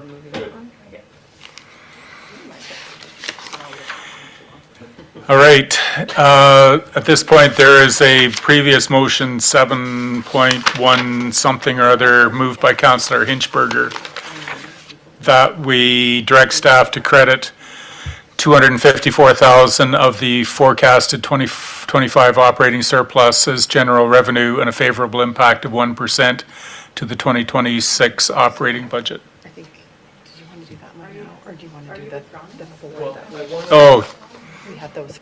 minute, there were some others that Councillor Prenger had proposed. Yeah, Deputy Fire Chief. so, here we go. So where are we at, Deputy Fire Chief? C, I think. That one there, yeah. So there's a mover and seconder, Councillor Hinchberger and Councillor Stewart, that the proposed addition of the Deputy Fire Chief be filled no sooner than Q3 2026. Discussion? Councillor Hinchberger? I'm going to try to hold these Cheerios together in here. So what I was getting at is, kind of works out to me. So if you don't fill the position until July the 1st, but you budget the full amount in the year, what you're going to get at the end of the year is revenue minus expenses is going to be, let's use $150,000 as an example. So you're going to get 75. And let's say that that was the only discrepancy, plus or minus, that's going into the contingency reserve, which is that dark cloud that I just don't like. But whereas if you budget 75 grand for this year, start the position in July, and that's 75, and you ramp, there'd be no surplus at the end of this year. You go to next year, you budget the full 150 because the person's working the whole year. You're raising 150, and you have essentially, you get that money from the ratepayer, but it stays in the operating budget, and none of it gets into the dark cloud. That's what I'm going to call it. It is a dark cloud. It's a mystery cloud. So the, and I don't disagree with what you're saying, but what you're doing is committing the next council to an automatic $75,000 increase. Well, That's the other side of the coin. what I'm actually committing them to is, on the flip side, you're having us front-end load and expense a salary that isn't actually realized this year. Councillor Blackwell, please.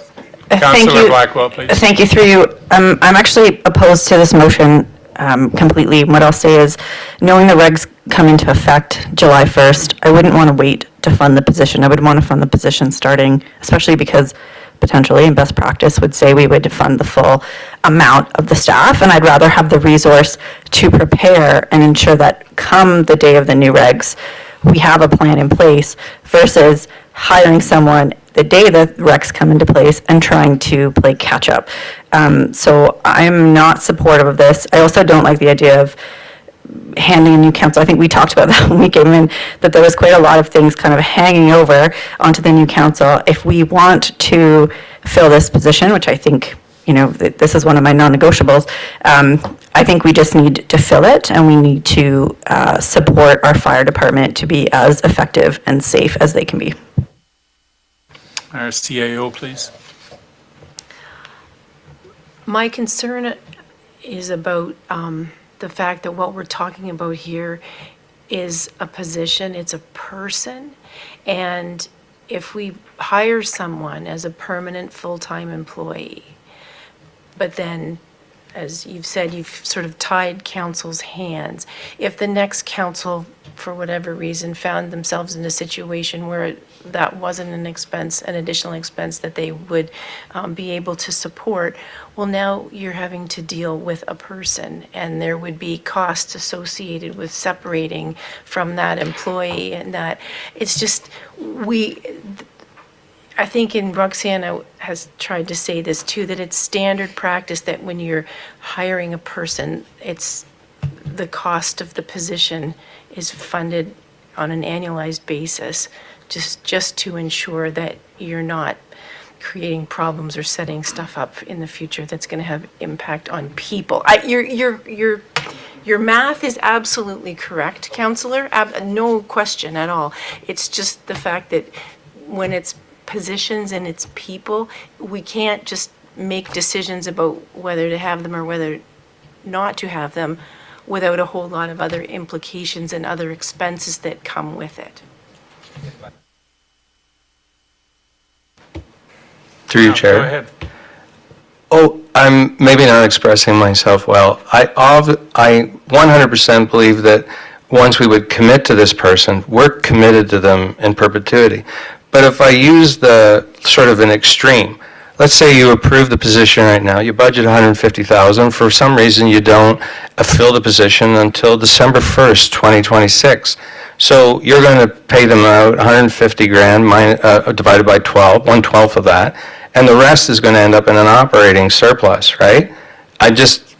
I'm full out right now about just how I feel about the contingency reserve and the operating surplus. The question I would have for Councillor Blackwell, if I just want to clarify, I don't think you're disputing sort of my math logic. Your objection is that you think the position should start ASAP. Okay, I understand. Councillor Stanoff-Gray, please. Thank you, through you, Chair. I am actually aligned with a couple of different points. I understand your feeling about things that go into surplus, and when you lose the visibility, I do understand that concept. But I also feel very aligned with Councillor Blackwell in that I did not get the feeling that we didn't need this person till July. I very much got the feeling that as soon as we could find a valid candidate, we would want to bring them on board. So I think I would like to ask our fire chief, Guy, if he could confirm what his vision was of how soon he wanted this resource to be available to him. Through you, Mayor Craig. I guess in the closed session, the point of that was not to discuss the urgency of the position. It was more to discuss things that we couldn't discuss in open. So my point wasn't made, I guess, clearly enough to say that this is, I would advocate for this position to start as soon as possible for all the reasons that have been mentioned. This also pushes back the business plan that I would have, because I will not be able to work on those things until that position is hired. So that would push back all of those items if it came to July. So I'm sorry I didn't make that point clearly, but close was for a different purpose. Okay. Councillor Stewart, please. There's some alternatives to this. You could always hire somebody on a contract, like a probation period, and then bring it up. There's also, one of the things is that if we hire 4 or 5 people or 6 people, they don't get hired January 1st. So it's just not this person who's going to be a deputy fire chief. There'll be lots of reserves. I mean, there'll be $100,000 probably not spent in 2026 that we could bring forward in 27 instead of putting it into the dark cloud. Because people don't all get hired on January the 2nd. And that's how come we end up with surpluses a lot times in the salaries and everything, because people quit and people don't get hired. But we don't seem to be able to get that back in the following year. And I think that's what my fellow councilors concerned about. We got to be careful how much stuff goes in the black crowd and we don't see it again. So I appreciate your concern over the black cloud. But Dark cloud. But to say we never see it again would be incorrect, because we've sure are looking at it tonight. Anyway, so there's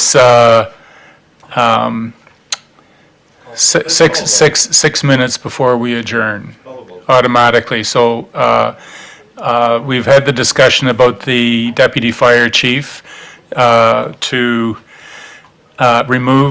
remove him. All in favor of removing? No, it's not to remove it. Delay it. Oh, reduce, Delay the start date. Providing half the funding. so I just want to confirm with council the 2 options that we have. If we defeat this, which says we're going to fund it half the year, fully fund it for half the year. The other option is fully fund it for all the year. Yes, it would revert back to. It would revert back to the full contract for the full year. So if we vote on this and we defeat this amendment for a half a year, if we defeat it, if it is defeated, then it would revert back to a full year contract. All in favor of the motion, which is to support a deputy fire chief for 1/2 a year. All in favor of 1/2. All opposed to that, There we go. and it is defeated. Okay, so here's the options council is faced with. We have 3 motions left. We can deal with them tonight, or we can confirm and go home and deal with them when we have our next meeting, which I would recommend Let's do it tonight. is either, well, You said don't get it done, or do you want to go home? Get her done. Oh, yeah, let's get, can I make a motion? yes? Get her done. Can I make a motion to amend the automatic hour of adjournment until the close of business, which hopefully is no later than 9:30ish? Okay. Seconder for that? Counselor Kavanaugh, all in favor? And that's carried, okay. So we, let me think, where are we at? Sewer and water supply. So that person's you and capital. Yeah, I just got to share Where did the deputy fire chief position go? It's back. It just Right goes back back in the to budget. council. It's in the budget. Oh, it's in the budget. Yeah, we told. So we are at, There's your next one. So it doesn't increase the budget, if the budget is. Is the how budget. it is, yeah. It goes back to where. 5.4 million. Yeah. Okay, so the next motion is that, moved by Counselor Stewart, seconded No, by, that's a capital thing, so I think we're gonna go No. to the operating. We're doing them all. We're just doing them all. we can defer this to capital, because that's what it is. We're going to have that discussion at our We next can have a meeting. quick discussion of it tonight. have anything else to do. Yes, we do, we have 2 more. Yes, but I mean, No.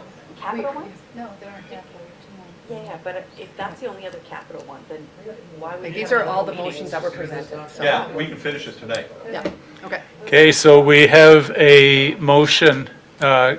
Before I say that, Counselor Hinchberger, you had a capital motion that you wanted to talk about, didn't you? I was just, Like you had indicated. Through you, Chair, no, it was it was contingent on me asking a question of the Director of Infrastructure and Development. Have you No. Do you mind if I ask that? Be delighted if we Okay. can, I don't. Clear it tonight? if there are multiple questions about capital, we're not going to go there tonight. Oh, okay, so the question is about capital. Yeah. So what would you like me to do? All right, the question is to the director. I don't have the exact budget page open for me, but it's the landfill shredder. And I wondered if you could just walk me through the rationale for funding what is new capital from the life cycle reserve.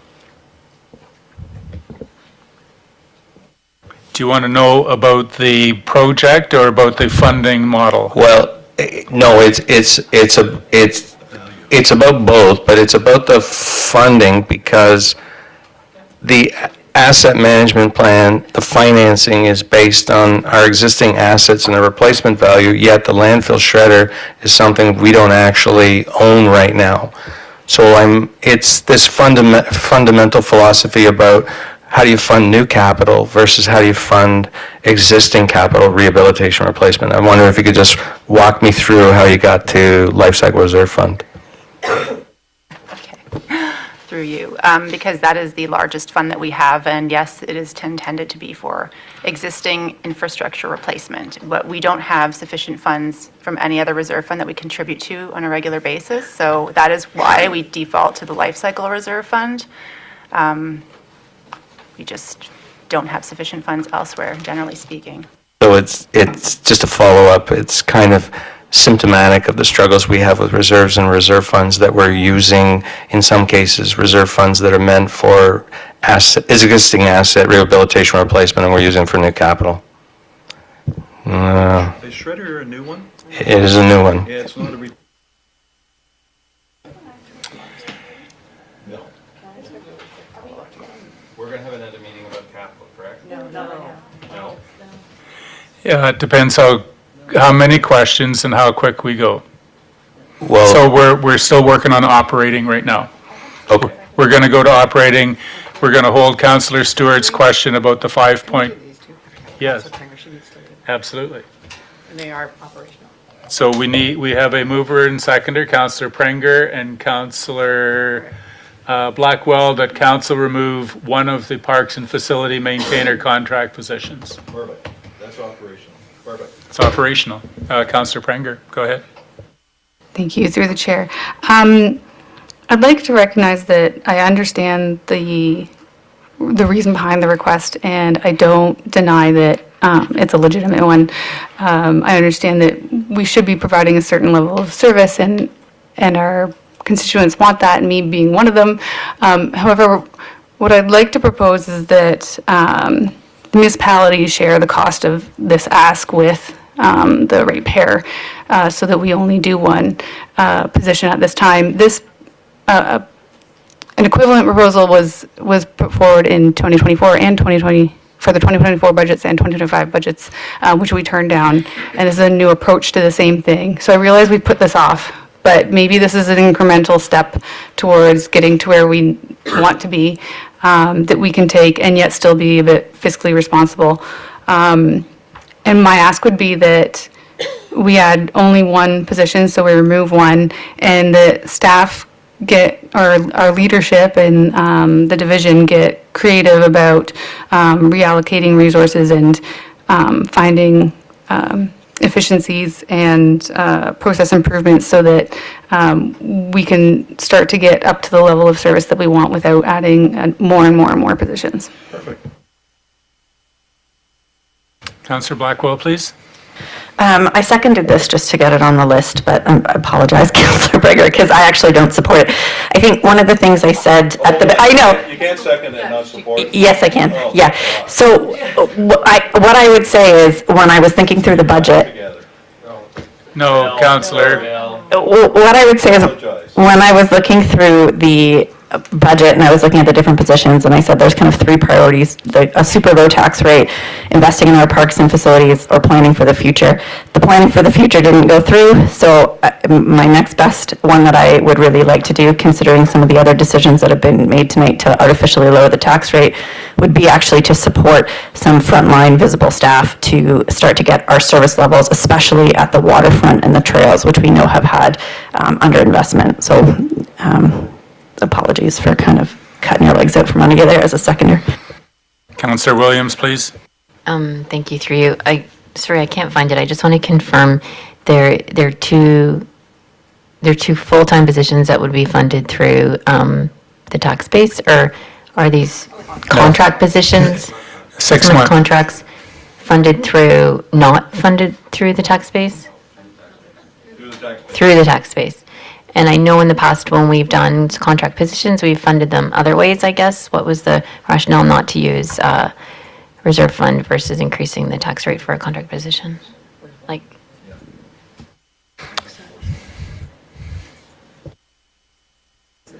Sorry, through you. No, normally we would always fund these through operating, whether it's the tax base or whether it's like, I'm thinking of the records management, that would be depending on which department they fall under. So it might have been from building and planning, which is rate-based, or water and wastewater, or whether it was through grant funding. So, but otherwise they're always through, yeah.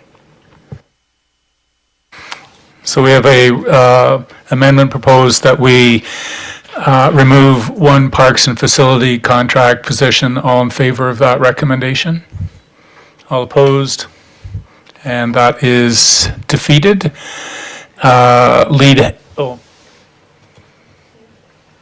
hand moved by Councillor Prenger, second by Councillor Williams, that we remove the Parks and Facilities lead hand position. Councillor Prenger, please. Thank you. Through the chair, again, trying to keep the increase this year down, since in the past few years it's been, the tax rate increase has been so large. I took a look at this, and part of my reason for suggesting this is so we could talk about it, because in the report, it actually doesn't give me enough evidence to suggest that we really should have this, and not that it's this position, but not that we shouldn't, but I'm not convinced, even though I think I could have been.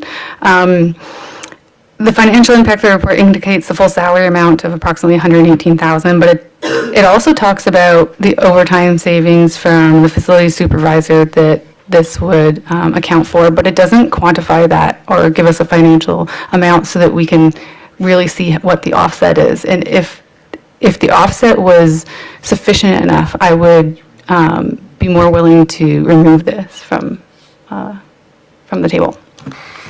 Any indication what sort of overtime this would replace?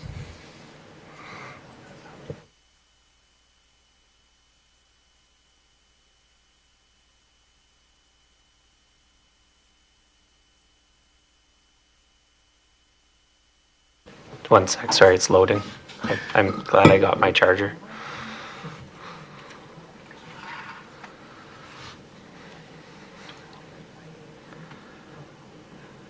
So, if we have here,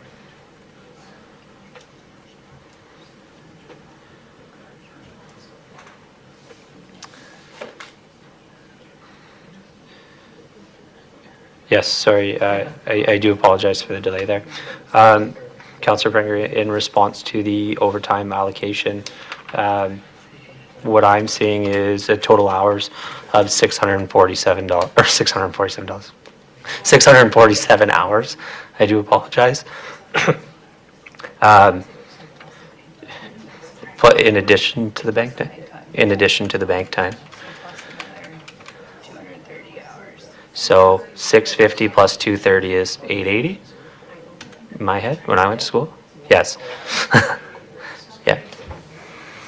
880 hours at plus minus, just for number 50, it's easy to figure out 44,000.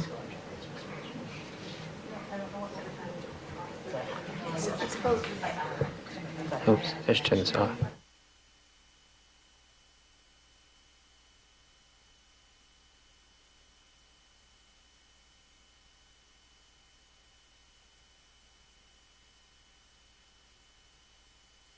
Any further questions about the lead hand? Councillor Blackwell, please. Thank you. I don't think this is a question so much as a comment. I would support actually retaining this position because one of the things that we've talked quite a bit about again is asset management. And I think what our director has shared is a lot of this would go into ensuring that we're doing that adequate maintenance, that we're preparing for potential changes. I know one of the things we've talked quite a bit about is the number of major repairs we've had to do because we haven't had a preventative maintenance program. So again, I'd be quite supportive of this position. Councillor Williams, please. Thank you, through you.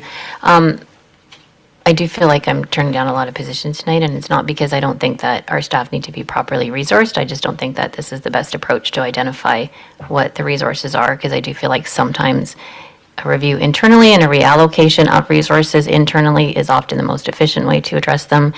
And I don't think we're growing enough to justify the FTE increases, but I'm not suggesting that our staff don't need to be better supported. I just don't particularly like this process. Councillor Stewart, please. Thank you, and through you, I'll be quick. I agree with my fellow councillor, Councillor Williams, because, you know, our population is only growing 1.5%. Also, you're right. I mean, you know, we went out there and campaigned and asked everyone what level of service they wanted, and they said just maintain levels of service, basically. So, you know, all of a sudden, we were given a budget of a 7% increase in basically employees. 5.8.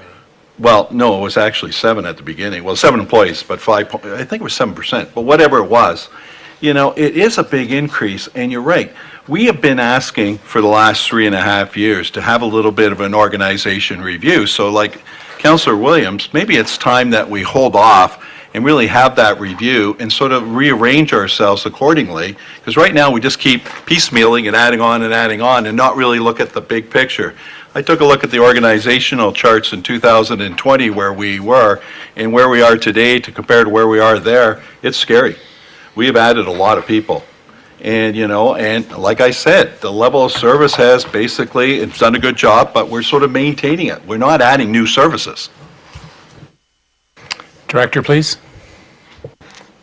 Yes, thank you. I'd like to respond to a couple elements. I would respectfully disagree with Councillor Stewart in that we're not adding services, where I would go back to, for example, the splash pad in Tiverton, the All Wheels Park, Seashores Park, where those items individually do not suggest, you know, the equivalence of a FTE, but as well as our expanding services within our rec and field facilities. Collectively, though, I do believe they make a strong advocacy for that. I'd also like to highlight, you know, I'm probably going to kick myself for saying this after, but Council did just advocate for 2 more on-the-ground positions, which are going to be spread through our existing supervisor. Right, so we are adding more workload to effectively 1 individual in that capacity, and we'd like to support it in this capacity. One item that I didn't have the opportunity to talk about in closed because I don't think it was for closed, but one of our volunteer groups actually gave me a report card, which they told me they're going to give me annually, which is exciting. And it says that our level of communication with them is poor, that we don't respond to their service requests in a timely fashion. And one of those items is that our regular day-to-day maintainers, full-time or part-time, that isn't a core function of their role, and having that lead hand in supporting the supervisor and supporting the manager allows us to be more timely when we're actioning those service requests, whether it be directly through volunteers or the service requests that come through publicly through CityWorks. Thank you. Councillor Stanoff-Gray, please. Thank you, through you, Chair. I do actually love that you brought up that comment about the report card, because we are encouraging our volunteer networks to work through your department to get the efficiencies and gains that they want to see. And I also do believe that there's a number of supervisory constraints there that definitely need to be available so that people are supported in the roles and that we have the right direction.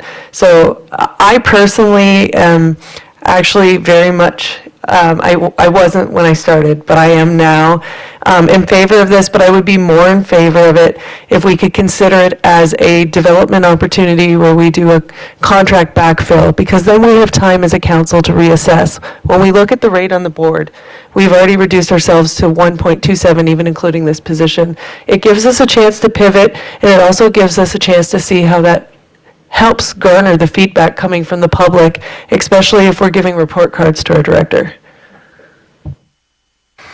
So we have a recommendation that we remove the lead hand position, Parks and Facilities. All in favor of supporting the removal? Any opposed? And it is defeated. Okay.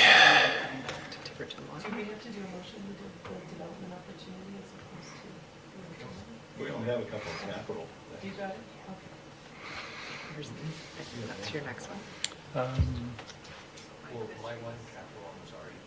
Did he have one about? I have a quick one. This is, Yep. no, sorry, we haven't dealt with your Tiverton There's water. another Tiverton Water one We first. haven't dealt with your Tiverton Yeah. water. That's the one I think he means. Councillor. That's what I mean, I can be quick. Councillor Hinchberger, you had a question about that deferral.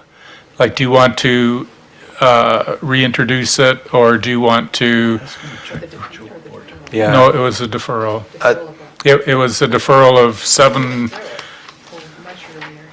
This was the, $7.1, $254,000. that wasn't capital, that's operating. Yeah, well, On that note, I'm really honestly trying to do some math and figuring out how we ended up in the ones starting from 5.8. So I'd just like a little review of the status board here.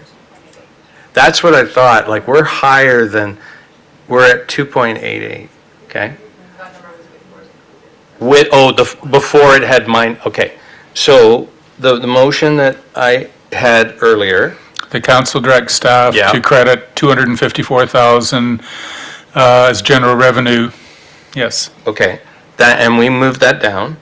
yes. I'm of the line of thinking where I agree with staff that what we passed as far as the asset management levy that went from the contingency reserve was the same thing as going from the operating surplus.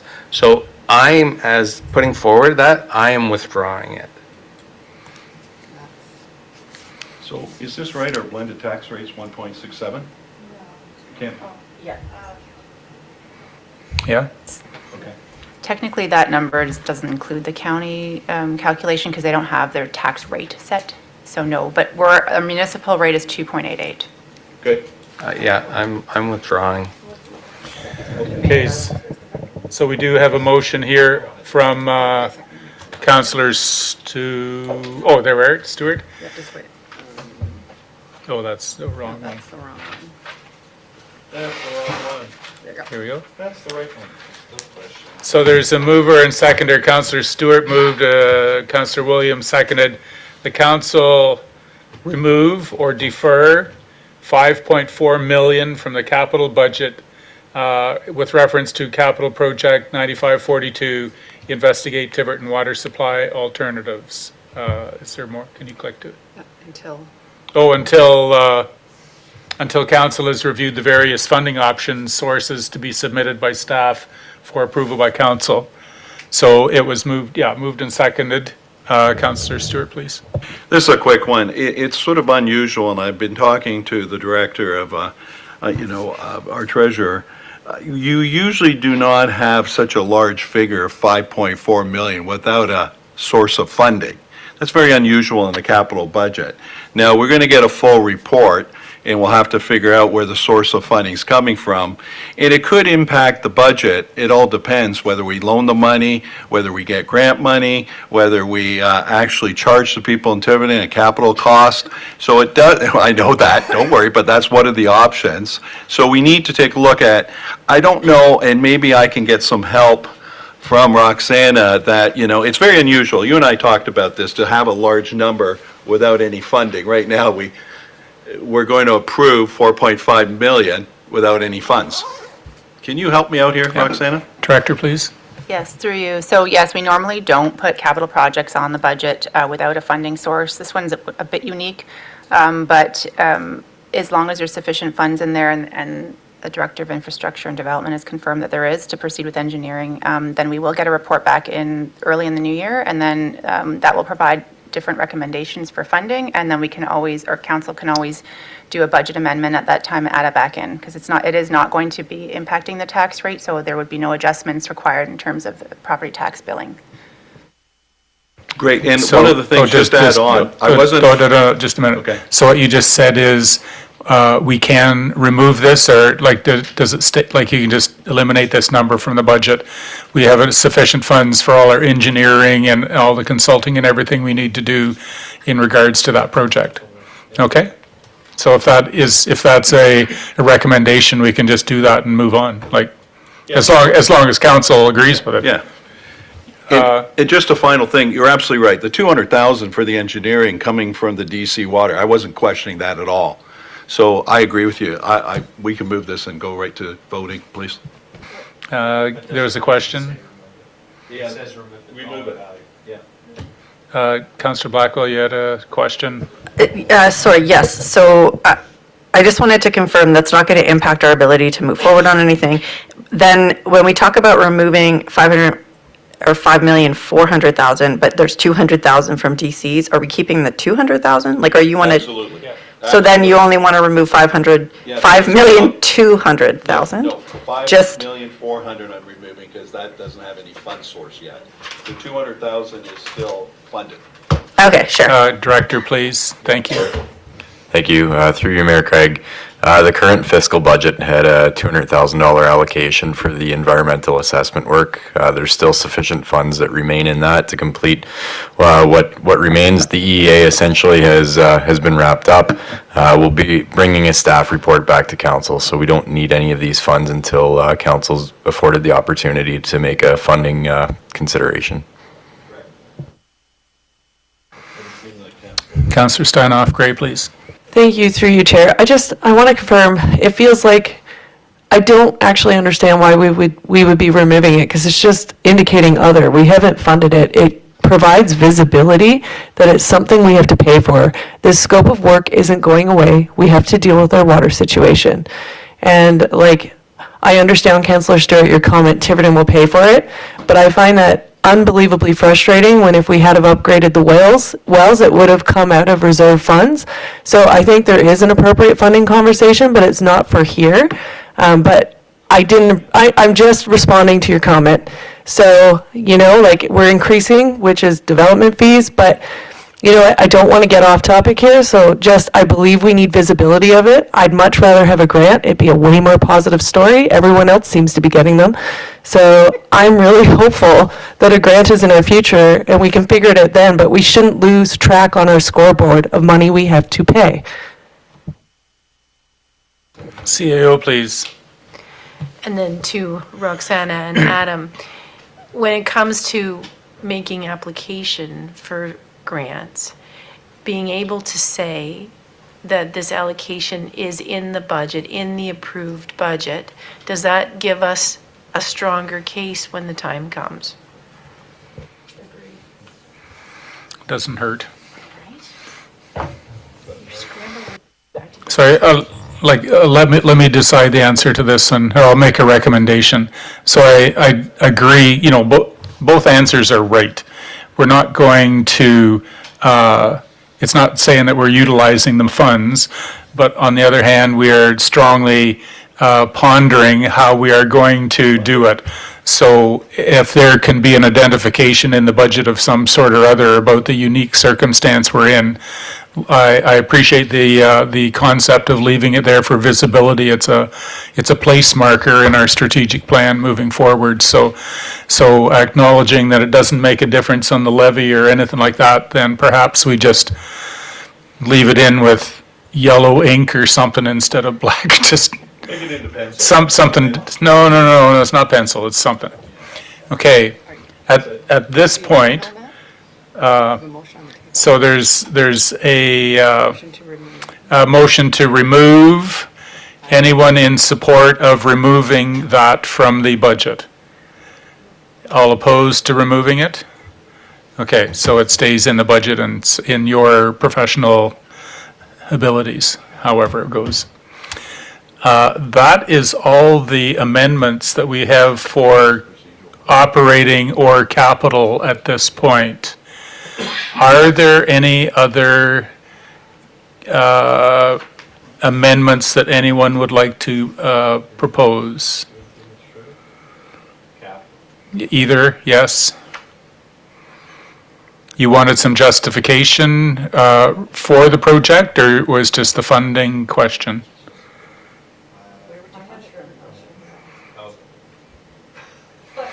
Councillor Steinhoff, great. Thank you. One quick question for our director. I know we're talking about purchasing a shredder, and anything that can help extend the life of our cells obviously is a proactive thing, but it does come at a price tag. Do we have anyone currently on staff that is capable of operating this shredder? Should we buy one as it's a new asset? So through you, Mayor Craig, the existing complement of staff at the Waste Management Center would be capable of operating it. Mark and I, the manager, did complete a bit of a site tour for a demo of a unit, and they're fairly robust but fairly simplistic to operate as well, and actually quite cool what it's capable of pulling in and spitting out into shreds and nothing. So.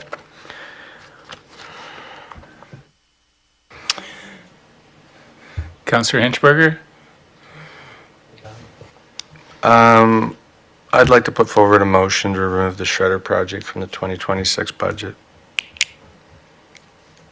Is there a seconder for that proposed amendment? I'll second it. Councillor Stewart? If discussion? Yeah, I'm going to lean on a little behavioral theory here where you talk about, whether rewards are a consequence of something is positive, immediate, certain, or negative, future, and uncertain. So I get a little kind of squeamish when you're trying to say that a positive a negative, immediate, certain, meaning the cost up front of $750,000 is going to be offset by something that's future, positive, and uncertain.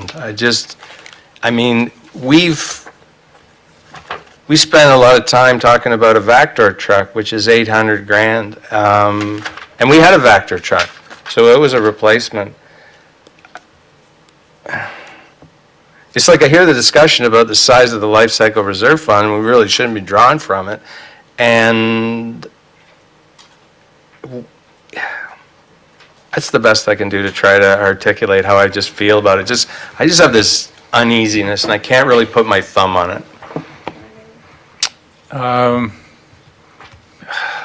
Councillor over there. I'll come back to Thank you. you. I saw your Through you, hand. Chair. I guess I'm going to ask a question of our director, because I think this will help kind of with the mental model. I agree. Like in the report, I think, and I don't have it open in front of me at the moment, but I think it was an estimate of, it would reduce the basically 50 to 65% of the cell current capacity. So it would be restoring 50 to 65% of capacity. I'd love to know how those estimates were derived, because it would help provide assurance. Question number 2, because it's a two-parter, is can you contract these services so that we would be able to give an actual amount of what we're reducing in a year? So that you have your guaranteed output as part of the assessment if we purchase one in 2027. Thank you. So through you, Mayor Craig, the 50 to 65%, that figure was provided by the manufacturer of the unit. What I can tell you, I can't quantify what that is on a ratio in terms of metric tons or a percentile. But Mark and I watched and observed one morning and with some of our other staff, a group take, a number of buckets of waste, inclusive of items such as a Lazy Boy couch, inclusive of, several materials within it, that shredded into a pile that was quite small in front of them. So that part is difficult, but What I can tell you is that there are two things. One, it does reduce the amount of footprint that is required to landfill the material overall. And two, it allows you to compact it to a much tighter area, so you have less airspace that is just sitting there unused, because you can't package a number of awkward sized materials into something that's quite tight, versus if something's ground up, you can. It's more tight knit. The reason we brought this forward, it costs us roughly $1 million to expand each cell. We have 7 cells on the site. This site was opened back in the early area of around 2011. Site projection is roughly 5.5 years per cell. And then at the time when we did the plan of development and operation, we were looking at around 35 years of site capacity for that site. It is quite onerous to apply and go through the exercise to expand a landfill footprint or to acquire a new one. And so in our opinion, the footprint that is there and available, it's a significant value to us here in Kincardine, and we want to do everything we can to try and expand the use of that footprint. There was one other piece that Councillor Steinhoff-Gray that you'd asked there, and I'm drawing a blank. Oh, thank you. The contracted piece, yeah, certainly we could bring someone in. I guess the value in doing that is that it would give us an ability to recapture the current cells that are landfilled. On a go forward, we feel that we would be able to manage and use our staff to continue with the waste that comes in and grind that as it's coming in, so to manage that for future cells going forward. So, Mark, I don't know if you have anything to add to that, but I think that aligns with our reviewer discussions. Yeah, thanks, and through you, Mayor Craig. The only couple things I'll add is we currently grind annually, as it is right now, for all the wood that's brought into the cell. We're spending upwards of about, on average, $35,000 a year there. One of the things the director also touched on was mattresses, which we're currently, we've spent almost $25,000 this year transporting and getting rid of mattresses, which end up at a recycling facility in the city. Those two numbers alone would get you pretty close to $60,000 that we would likely grind ourselves. Like, we would grind the wood products that come in. We would also grind the mattresses as opposed to trucking them. So there is some immediate savings there of nearly $60,000 a year. And the final point I'll make is, as the director touched on, when you grind that down to such a fine material, it is also quite a bit easier on your equipment. We spent a substantial amount of money on buying a new packer as well. So when you factor in the things like reduced fuel probably on that, and just the wear and tear on that machine, while I can't put a dollar figure to it, it would be a decent amount as well. Yep, go ahead. So based on that comment, I understand the immediate $60K in savings. Would it speed up? Obviously, we have something that grinds that doesn't grind on the capacity of this. Like, is it faster for use? I'm just trying to understand, with hours available with the staff that work, if we're doing all those other grinding activities using the same tool as well as the garbage cell, just capacity. And whether or not it's faster than what we're currently doing, because obviously those hours saved could be reallocated to the garbage. I want to understand better. Does that make sense? Do you understand? So the current service we have is like a contracted service. So we bring somebody in. Like at this point, we're bringing them in twice a year, pretty much to grind wood. So I can't answer that. Sorry, I thought we were borrowing equipment and doing it. So they're doing it completely on our behalf. I misunderstood and I apologize. Thank you for the course correction. Councillor Blackwell, please. Thank you. Through you, I know it's getting late, so I'm going to try and formulate this question as clearly as I can, although that's probably going to be a bit of a mess. But, okay, so when I'm looking at our life cycle reserve costs, I understand Councillor Hitchberger's question, because I often have the same one. What I would say right now is our asset management plan includes calculations for a replacement landfill that we're working on. perhaps. And what I guess I'm saying is, if this gives us significantly longer lifetime in the asset management plan, it kind of makes sense that it comes from there. The other is, above is an item that's expanding the cell 3C, and it's coming from a landfill reserve fund. So it's kind of 1.5 dozen of the other, like it's 250,000 coming from the landfill reserve for the cell growth, or this coming from life cycle reserve, and it's potentially expanding that out quite a bit.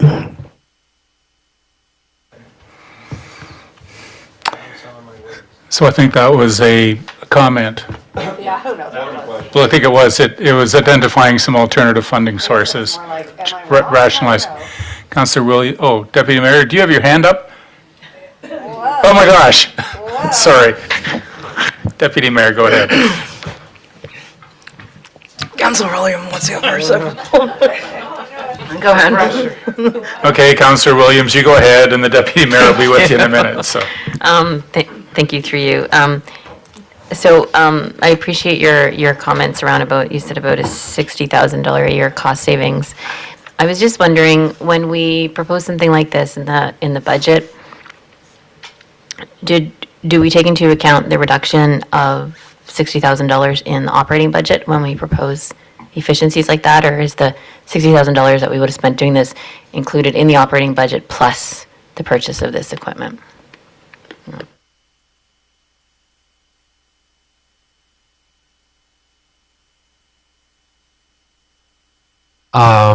Through you, Mayor Craig, it is still in operations budget for the upcoming season.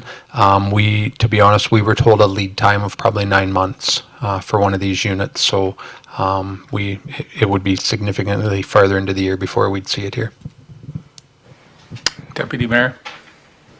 Thank you, Mayor, through you. I think much of the decision tonight will be based on the information provided concerning these shredders, and I'm just wondering with what certainty some of the information is given, because I believe initially it was said that when we even talk about the shredder having the potential of reducing sort of the first two cells by 50 to 65%, I believe that was information provided to yourselves. But along with that, much for my purposes anyways, much of the information that I'm processing is based on how efficient this really would be and whether or not, I guess it makes sense. So I'm wondering, when we talk about it has the potential of, I suppose, bringing back 3 years of useful life and potentially having a lifespan of 10 years, is this information that you're pretty confident of, or is this information that, Yeah, through you, Mayor Craig. So, to your point, Deputy Mayor, I understand what you're saying. Is this a sales pitch, right? So we watched, as the director mentioned, like, there's no way for us to break down lazy boy chairs or things of that nature. We saw a demonstration where they basically crushed 2 tons of different types of garbage in front of us and then picked it up with 2 payloader buckets, and that was the end of their day. Like, it was dust. The mattress had metal in it. There's a kind of, not necessarily a magnet, but there's an area where a magnet shoots out that metal. So it's, you're looking at, even if you were to reduce it by 30%, which I'm pretty comfortable to say 50% reduction wouldn't be a problem at all based on what I saw, but even a 30% reduction, those cells are costing you, if they're $1 million and they're lasting us 7 years, there's significant savings there long-term on the cells, in addition to all the other savings on an annual basis. Just to follow up, is this quite common in other municipalities?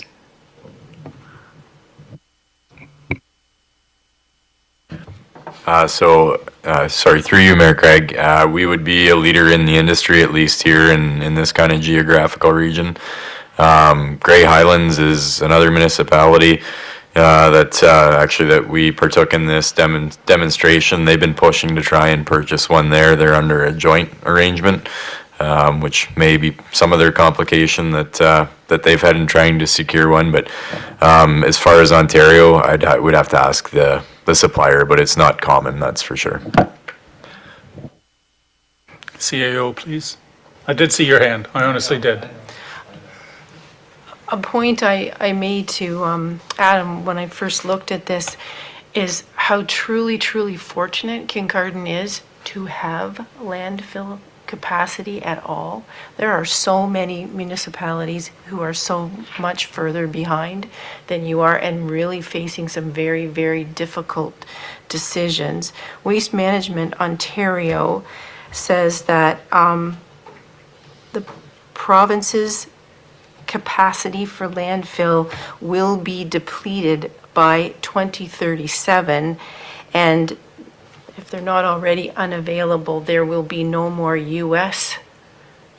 ability to export by 2034. Yeah. So what you have right now is a tremendously valuable asset.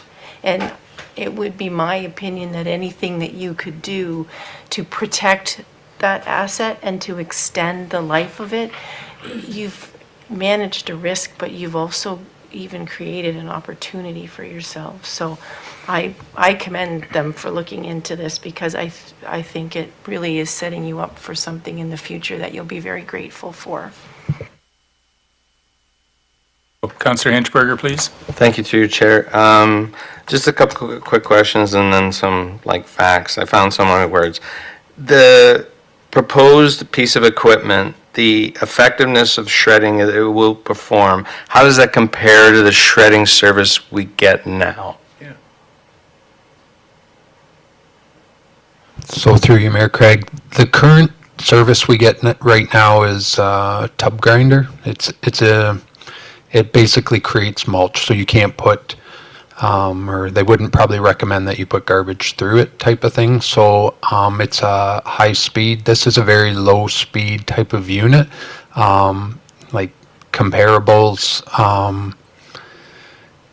Like comparable size for sure once it's grinded down, but you have to have the right unit.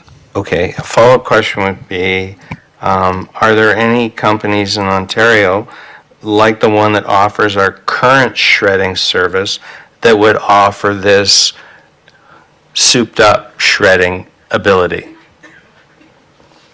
So through you, Mayor Craig, the company we're dealing with, or the demo we saw, is an American-based, but they also have a headquarters and maintenance facility out of Cambridge, Ontario. We have had some discussions with them in regards to, like, do they have rental units, or if, even to the point, if there was a purchase made or something, would we be able to get something earlier? But yeah, we would have to, we didn't enter into any discussions with them on renting something like that. Okay, then to my colleagues, just to put it in perspective, this is, the figure is $700,000. That's 200,000 bag tags. The expenditure in 2025 would represent roughly 12.5% of the current balance of the life cycle reserve fund. The thing I lost a bit before is when we had the discussion about the fire chief and what I was proposing, it was talking about, you're putting a burden on the next council. On this matter, I'd say what we're doing is actually putting a lot of the burden on this council and this ratepayer. And if I remember back to the discussion, a couple other things. One of the sort of bases for choosing financing for projects is to try to avoid having to borrow funds, right? And then when we had Queen Street reconstruction and we borrowed some of the money for it, I remember one of the justifications for it was sharing the burden on to future generations who will realize some of the benefits. And I just feel like for the reasons that were kind of used in some points made on some previous ones, that we're really not being consistent. I don't debate at all that having a way to shred and minimize volume isn't useful. I just have, especially if I hear that we might be one of the first municipalities in the province to own one of these things, I'm thinking of to the CEO's point, something, there are many municipalities in the GTA that should be in line in front of us first. No, but I mean to shred and reduce, like, there, that's,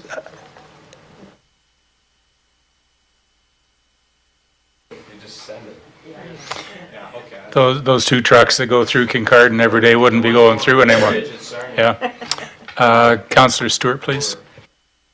Long, through you, Chair, of course.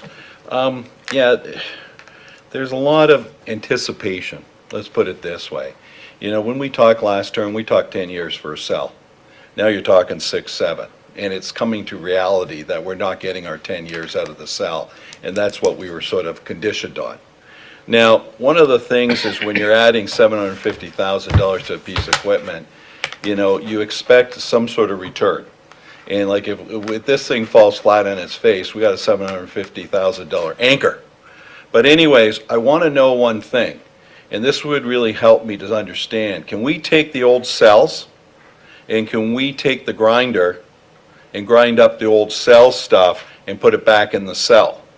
Because, see, that could save us a lot, because if we can take those cells that have been compacted but not shredded, we could compact them and take, what, another 2 or 3 years out of those old cells and put them back? Is that possible? Because I've dealt with shredders before, and I'm not sure what the shredder's all about, but in my old business, we used to have shredders that used to take engines and shred it up. Is that how powerful this thing really is? I mean, these things are incredible. And, you know, you can almost shred everything. But I see the value if you can take the old cells and then we could rent it out to our municipalities or and say, we can recondition yours. But is there a possibility of picking that old one up and reconditioning it? So through you, Mayor Craig, to your first question, Councillor Stewart, there is definitely a possibility to shred the entirety of Cell 2, which is currently open right now, like it's not capped. The initial cell that was built out there, Cell 1, in discussions with our engineering group, they do believe that some of it could be shred, but there is also some concern because it's been capped, and as you work your way down with gases that could be released out there as well. So they weren't as confident or comfortable in saying that you could definitely shred all of Cell 1. Or what we call Cell 1, but Cell 2 is currently like wide open at this point, and I believe the term they use is remove and replace. So yes, there is a definite possibility that that entire cell could be shredded down. As far as the power in these units, the unit that we're looking at, though, we're not necessarily maybe recommending this. They do have augers you can pull out of these, and the unit could actually break down aggregate. So if we wanted to look at those types of things, you can break down sidewalk, asphalt. That I'm sure it's hard and wear and tear on equipment, but I guess the final point I'll make on the shredder in general is, it is also could be a very useful tool moving forward if a green bin program is ever developed in this area. It clears up some of your footprint at the Waste Management Center in Armo that you would probably eventually get ahead or keep up with your wood out there, and it would be shredded on a daily basis. So that wood pile disappears. You capture all that footprint back at the landfill, and from a vantage point of like compost or turnover and what you need to do with a green bin program, that unit would also work well to break down those types of materials from a composting standpoint as well. Just to follow up, then if we can actually take Cell 2 and shred it, then we might be able to avoid trying to get ready in Cell 3 already? I mean, if you get an extra 3 years out of Cell 2, do we really need to spend $300,000 in 26? I mean, you're looking at $1 million. Through you, Mayor Craig, the answer to that is yes. We need to develop 3C. 3C, just for your reference, is the east part of the cell. And the reason we need to do that is our footprint is, if we were to shred, we need somewhere to shred it to. We have that Cell 2 out there is full, so the development of 3 would allow us to shred to those areas and have somewhere to put the material as we're breaking it down. Councillor Blackwell?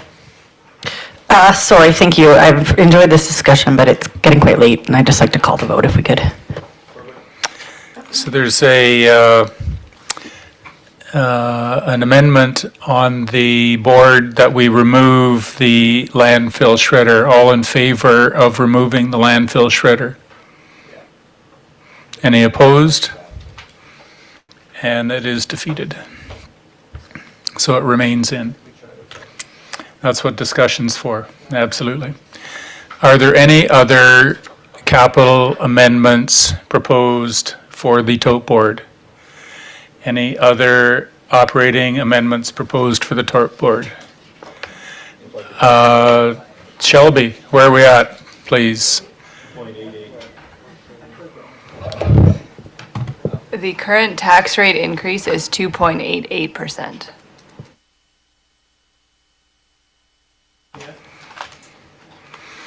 We haven't had the county yet.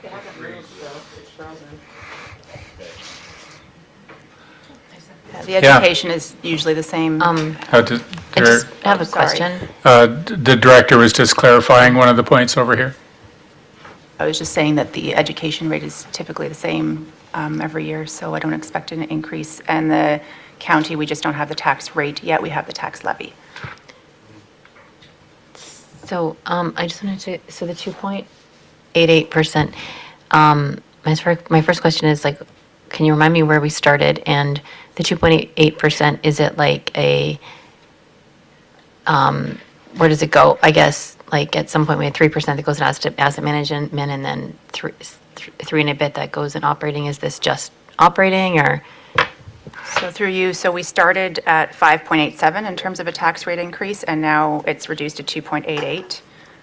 So there is no 3% tax rate increase. Actually, I have to remember where I'm at with that. It's in there. It's in there, it's just offset by different funding sources, yes, sorry.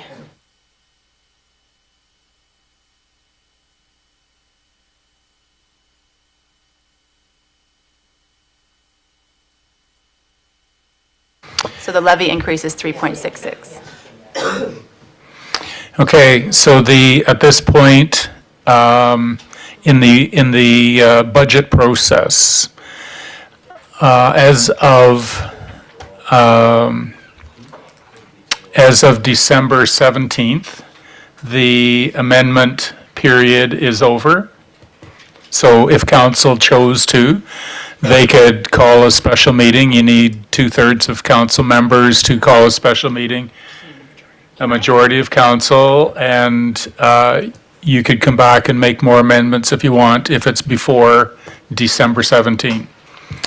At this point, because it is a new process, there's things going on, I am not going to introduce a resolution to shorten the veto or the override period or anything like that. We're just going to play it out. So it will be mid-January when the budget is ultimately deemed to be passed. If I don't veto anything, it's passed tonight. It passed after the 17th of December when the 30 days run out. I'm trying, guys, I'm trying, come on. So you don't, like, if I was to introduce a motion saying... You turn on your microphone, please. Thank you, through you. If I was to bring forward a motion saying, can we just adopt the budget tonight and not override, you just don't want us to do that? Okay, fair enough. No, you can't. It has to go to the 17th. You can't. It has to go to the... No, I meant to shorten our amendment period, so the veto period starts tomorrow. You can do that if you want, but that's not me that's going to introduce that motion. I'm,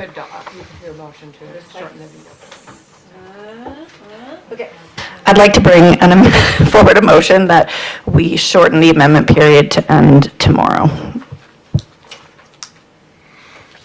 is there a seconder to that motion? Councillor Kavanaugh? Is there any discussion on that?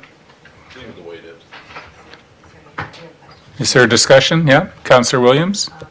Sorry, can you just confirm or what impact that has? Like, what's the? All that impact of doing that? All that does is shorten up the process. Theoretically, the amendment period would run until next Wednesday. If it's done tomorrow, then the veto period would end up on December 21st. And then the override, but it's going to get into January anyway because the time clock stops over the Christmas holidays. If the office is not open, the time clock stops. So we would gain 5 days, so the budget would be deemed adopted on the January 14th regular council meeting. Just leave it the way it is, it's 5 days later. Councillor Williams? I would prefer to keep it as is, because, it's always nice to at least give the public some time to absorb and reflect on perhaps the conversation today.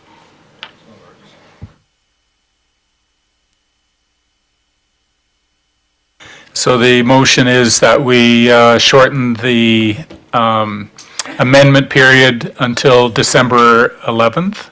All in favor of that motion? Is there anyone opposed to that motion? And it is defeated. So it is fine by me. We'll just play that out. This is the first year. We'll just run through the time schedule and see how it works out. Yeah, by a couple of months. Okay, don't go away. We're still not done. I'd like to discuss every... No, well, everything on the consent is about the hospital funding. So is there any items that any council members would like to withdraw from the consent agenda for consideration? I'm not looking at anybody. Got so many. Actually, they are. So we need a mover and seconder. The council approve the recommendations contained in the consent agenda dated December 10, 2025. Councillor Blackwell and Kavanaugh, all in favor. That's carried. I was waving. I didn't see any council general, there was no council, actually there is one. Merry Christmas, everybody. This is our last council meeting of December. So from my house to your house, Merry Christmas. So Councillor Hinchberger, please. Yeah, thank you through your chair. I'd like to give a shout out to the provincial government whose changes in regulation requiring producers to take over blue box pickup for residential helped turn what would have otherwise been a 4.5% tax rate increase into 2.88. Any announcements? Good. So we need a mover and seconder that the bylaw to confirm the proceedings of the Council of the Corporation Municipal be numbered 2025-160. Moved by Hinchberger and Williams. All in favor? That's carried. Resolution to adjourn, that this council adjourn well past my bedtime at 9:55. By Kavanaugh and Deputy Mayor Clark. All in favor, and that's carried.